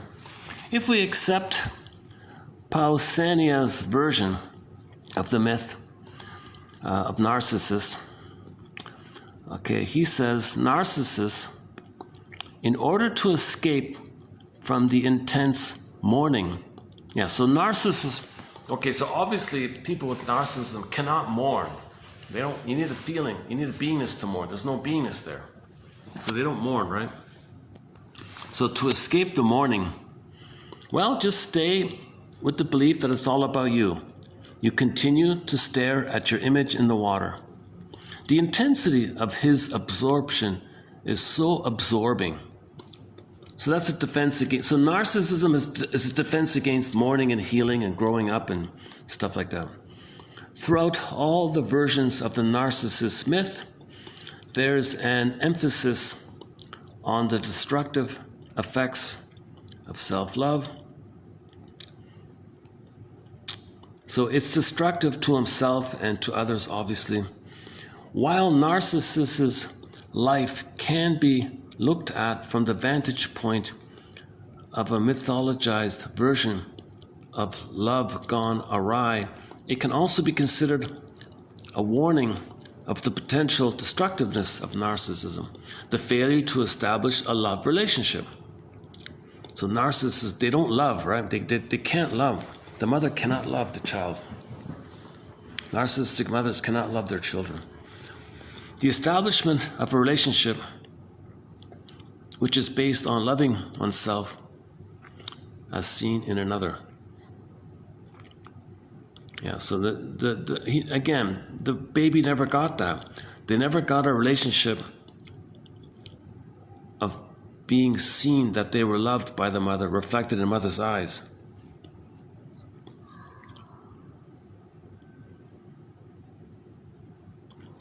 So,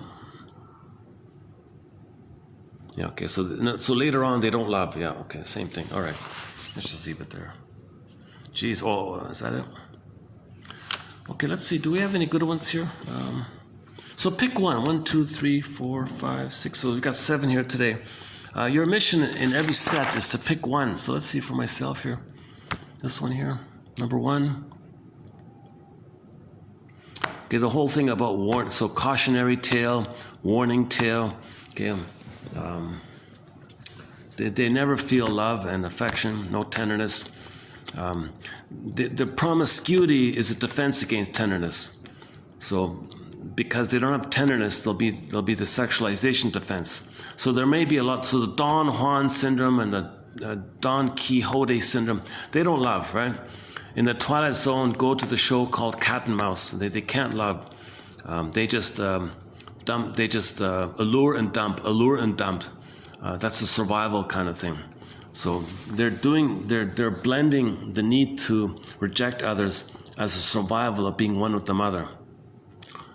So they can't blend together feelings, mind and body, feelings and body. It's this famous split like that. So they always got to escape the Don Juan syndrome, right? That one we know.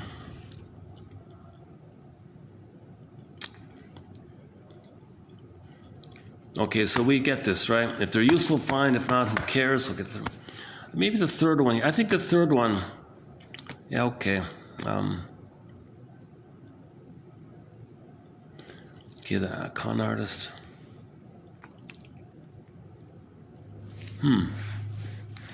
Workaholic. Pseudo-aliveness, synthetic aliveness. Oh, the end result in the adult narcissist or lower functioning BPD or bully pattern, Iago pattern, stinger pattern, etc., is an inability to depend on internal sources for soothing and esteem, and a concomitant inability to trust the external environment to provide what is missing within the person. Yeah, so they can't soothe themselves because mother never soothed them. Mother never soothed them. Mother was never warm to them.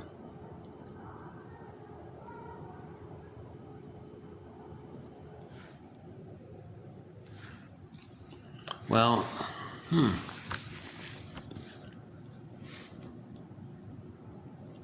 Okay, let me just go with the first one then. So narcissism, in order to escape from not having a loving mother, just stares at the image in the water and waits and waits and waits. So waiting for mother to finally come maybe is one way to make yourself refuse the truth that mother didn't love you. If you keep on waiting, pathological nostalgia, just maintain the idea that you're a little God. That's a defense against mourning. Some people say melancholia is a defense against mourning. If you can mourn, you can heal melancholia, that kind of thing.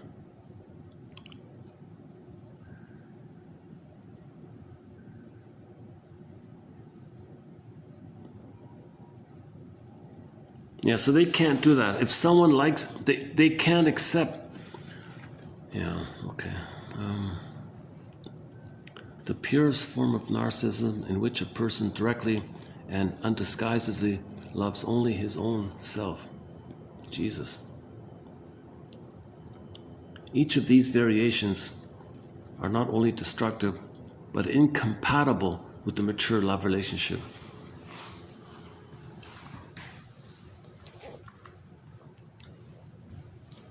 So if the firstborn is a girl, she will grow up and marry a man with the mother's personality.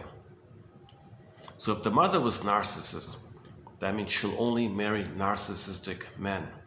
It's really quite explainable, sings Katie Lee.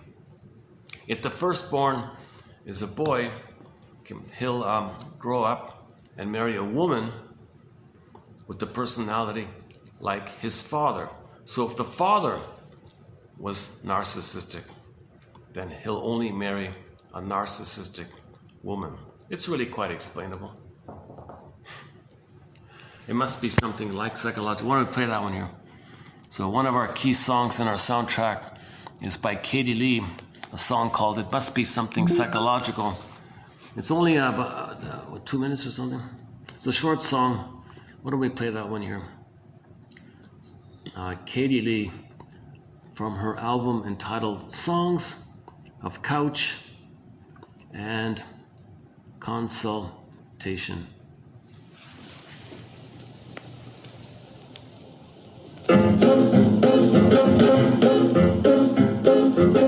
It must be something psychological. It may be something very physical that makes me feel the way I do whenever I'm in touch with you. I think it's something strange and mystical. It might be something very chemical. What is this force between us two that makes me gravitate to you? I know you're not my ego ideal, you're unlike my father or brother, but the way I feel does not become a sister, a pal, or a mother. Still, it must be something psychological. It may be something very physical that makes me feel the way I do whenever I'm in touch with you. It's something psychological.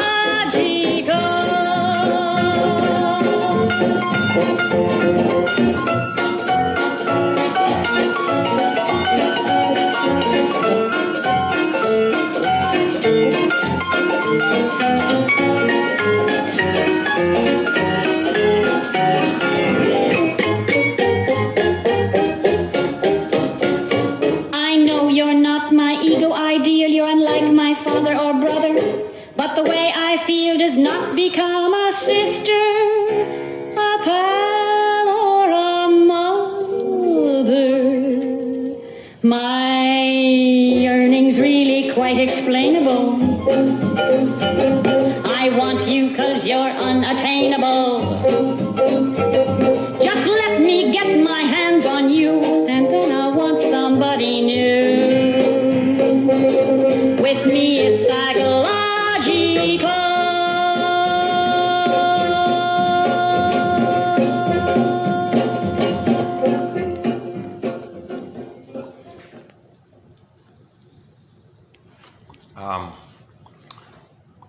So object relations theory doesn't think, very strongly doesn't believe that the therapist can mirror the client. If he, by chance he does seek help, the therapist should not try to step into that mirroring role and actually try to be that mother.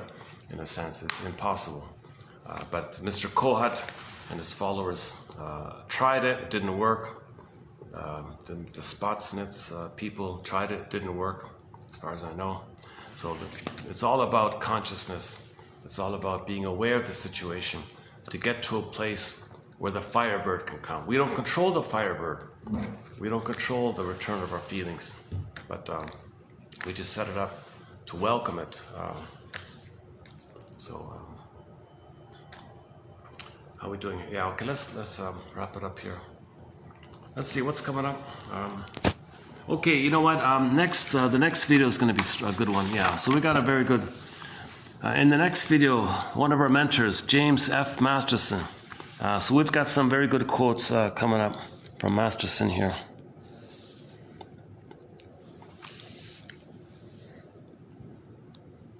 Yeah, so the integration of split self and object representations comes about through growth as a consequence of working through the abandonment depression. So you gotta face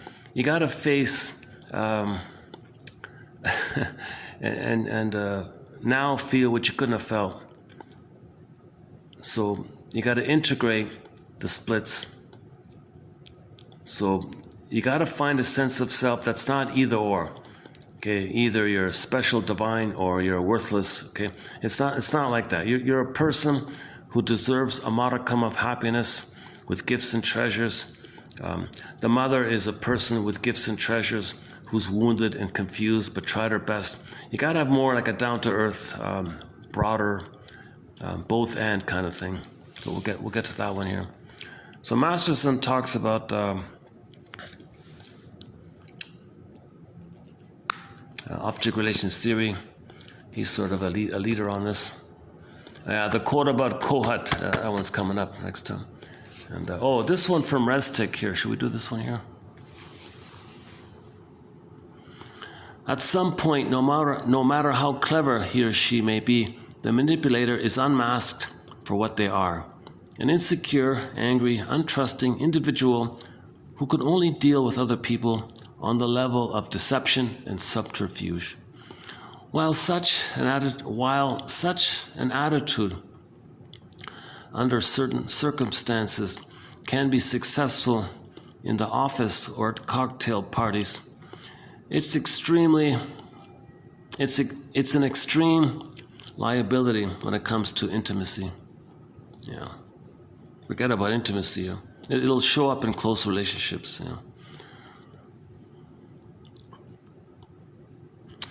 10 minutes after meeting a manipulator, she's acting as if she's known you her whole life. Wow. Her affections are indiscriminately bestowed on the most casual of basis. It's as if the manipulator is using an on-off switch from her emotions instead of the modulator or fine tuner which most people possess. The level of affection displayed by the manipulator is the same whether she has known you for 2 days or 2 years. For this reason, the manipulator gives the deceptive appearance of deep and abiding friendships. She's familiar with everyone on a first-name basis.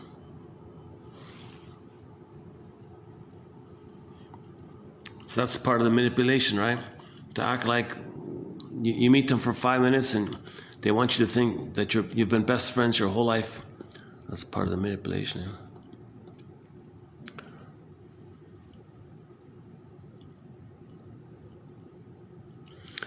The mother's defective mirroring springs from a specific emotional withdrawal.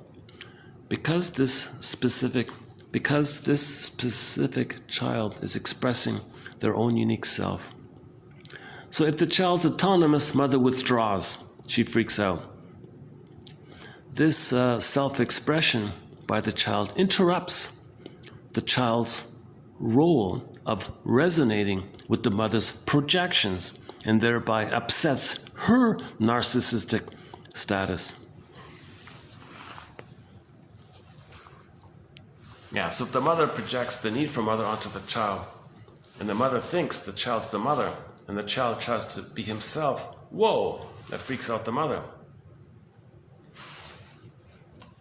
Jesus.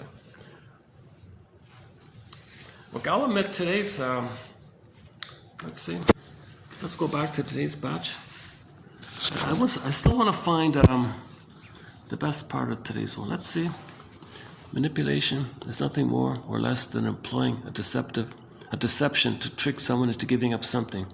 Okay, so narcissists, they're always deceiving, they're always tricking, they're always lying, no matter how smooth or charming they may appear to be.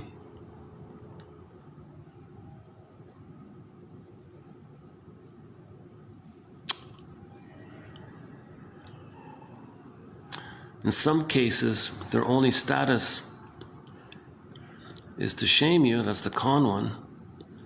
They just do it for the narcissistic status. Mother pulled a trick on him as a baby. He pulls the trick on others.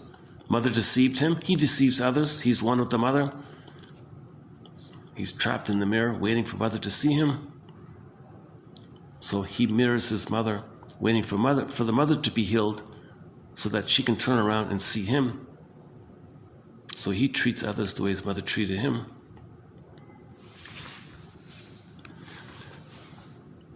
So workaholics, yeah, you might meet people like this, right?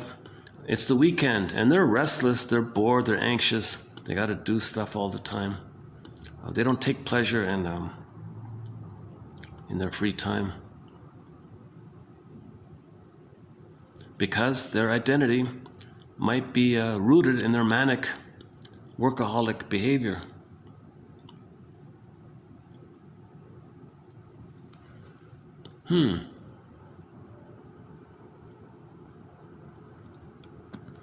Okay, this last one here about the criminal, he takes it on a continuum kind of thing, the spectrum. He's just more desperate to feel important. So if he's got to resort to violence, it's still the narcissistic continuum, which he calls the desperado mode. Desperado. The psychic outlaw. The psychic outlaw. Wow. The psychic outlaw. Yeah, desperado. But in the song Desperado by Linda, what's her name again? Linda Ronstadt, is that right?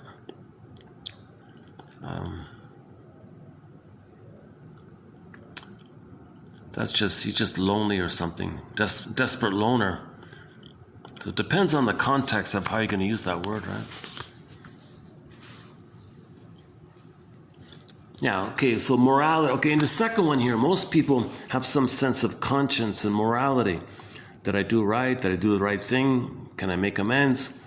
Can I articulate what I did that makes me feel bad and share that? Won't do it again. So that's the normal kind of thing. Narcissism, they don't do that. They never regret, never apologize, none of that. So they can. They say that because they can. Yeah, okay, so let's focus on the second one here. So the difference between narcissism and most other people is their slogan: no regret, no apologize, always right, don't care, all that stuff. Everyone's me who's no good, and flip-flop, everyone's my mother who I hate. In summary, it must be something psychological. It's really quite explainable.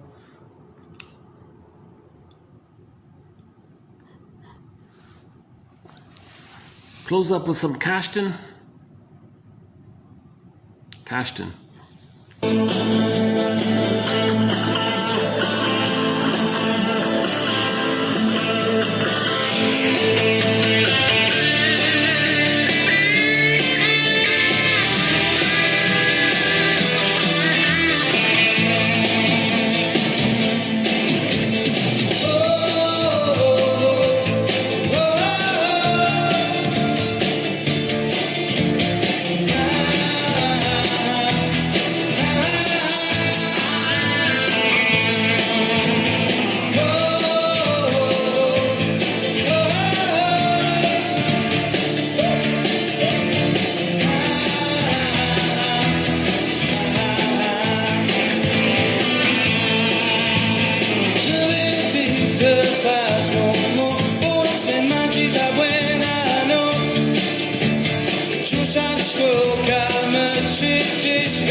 Show us the movie.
Submitted for your consideration, submitted for your approval, should you choose to accept it, is to visit the most recent short video in this channel entitled Robert Bly's Advice for an explanation of the mission statement.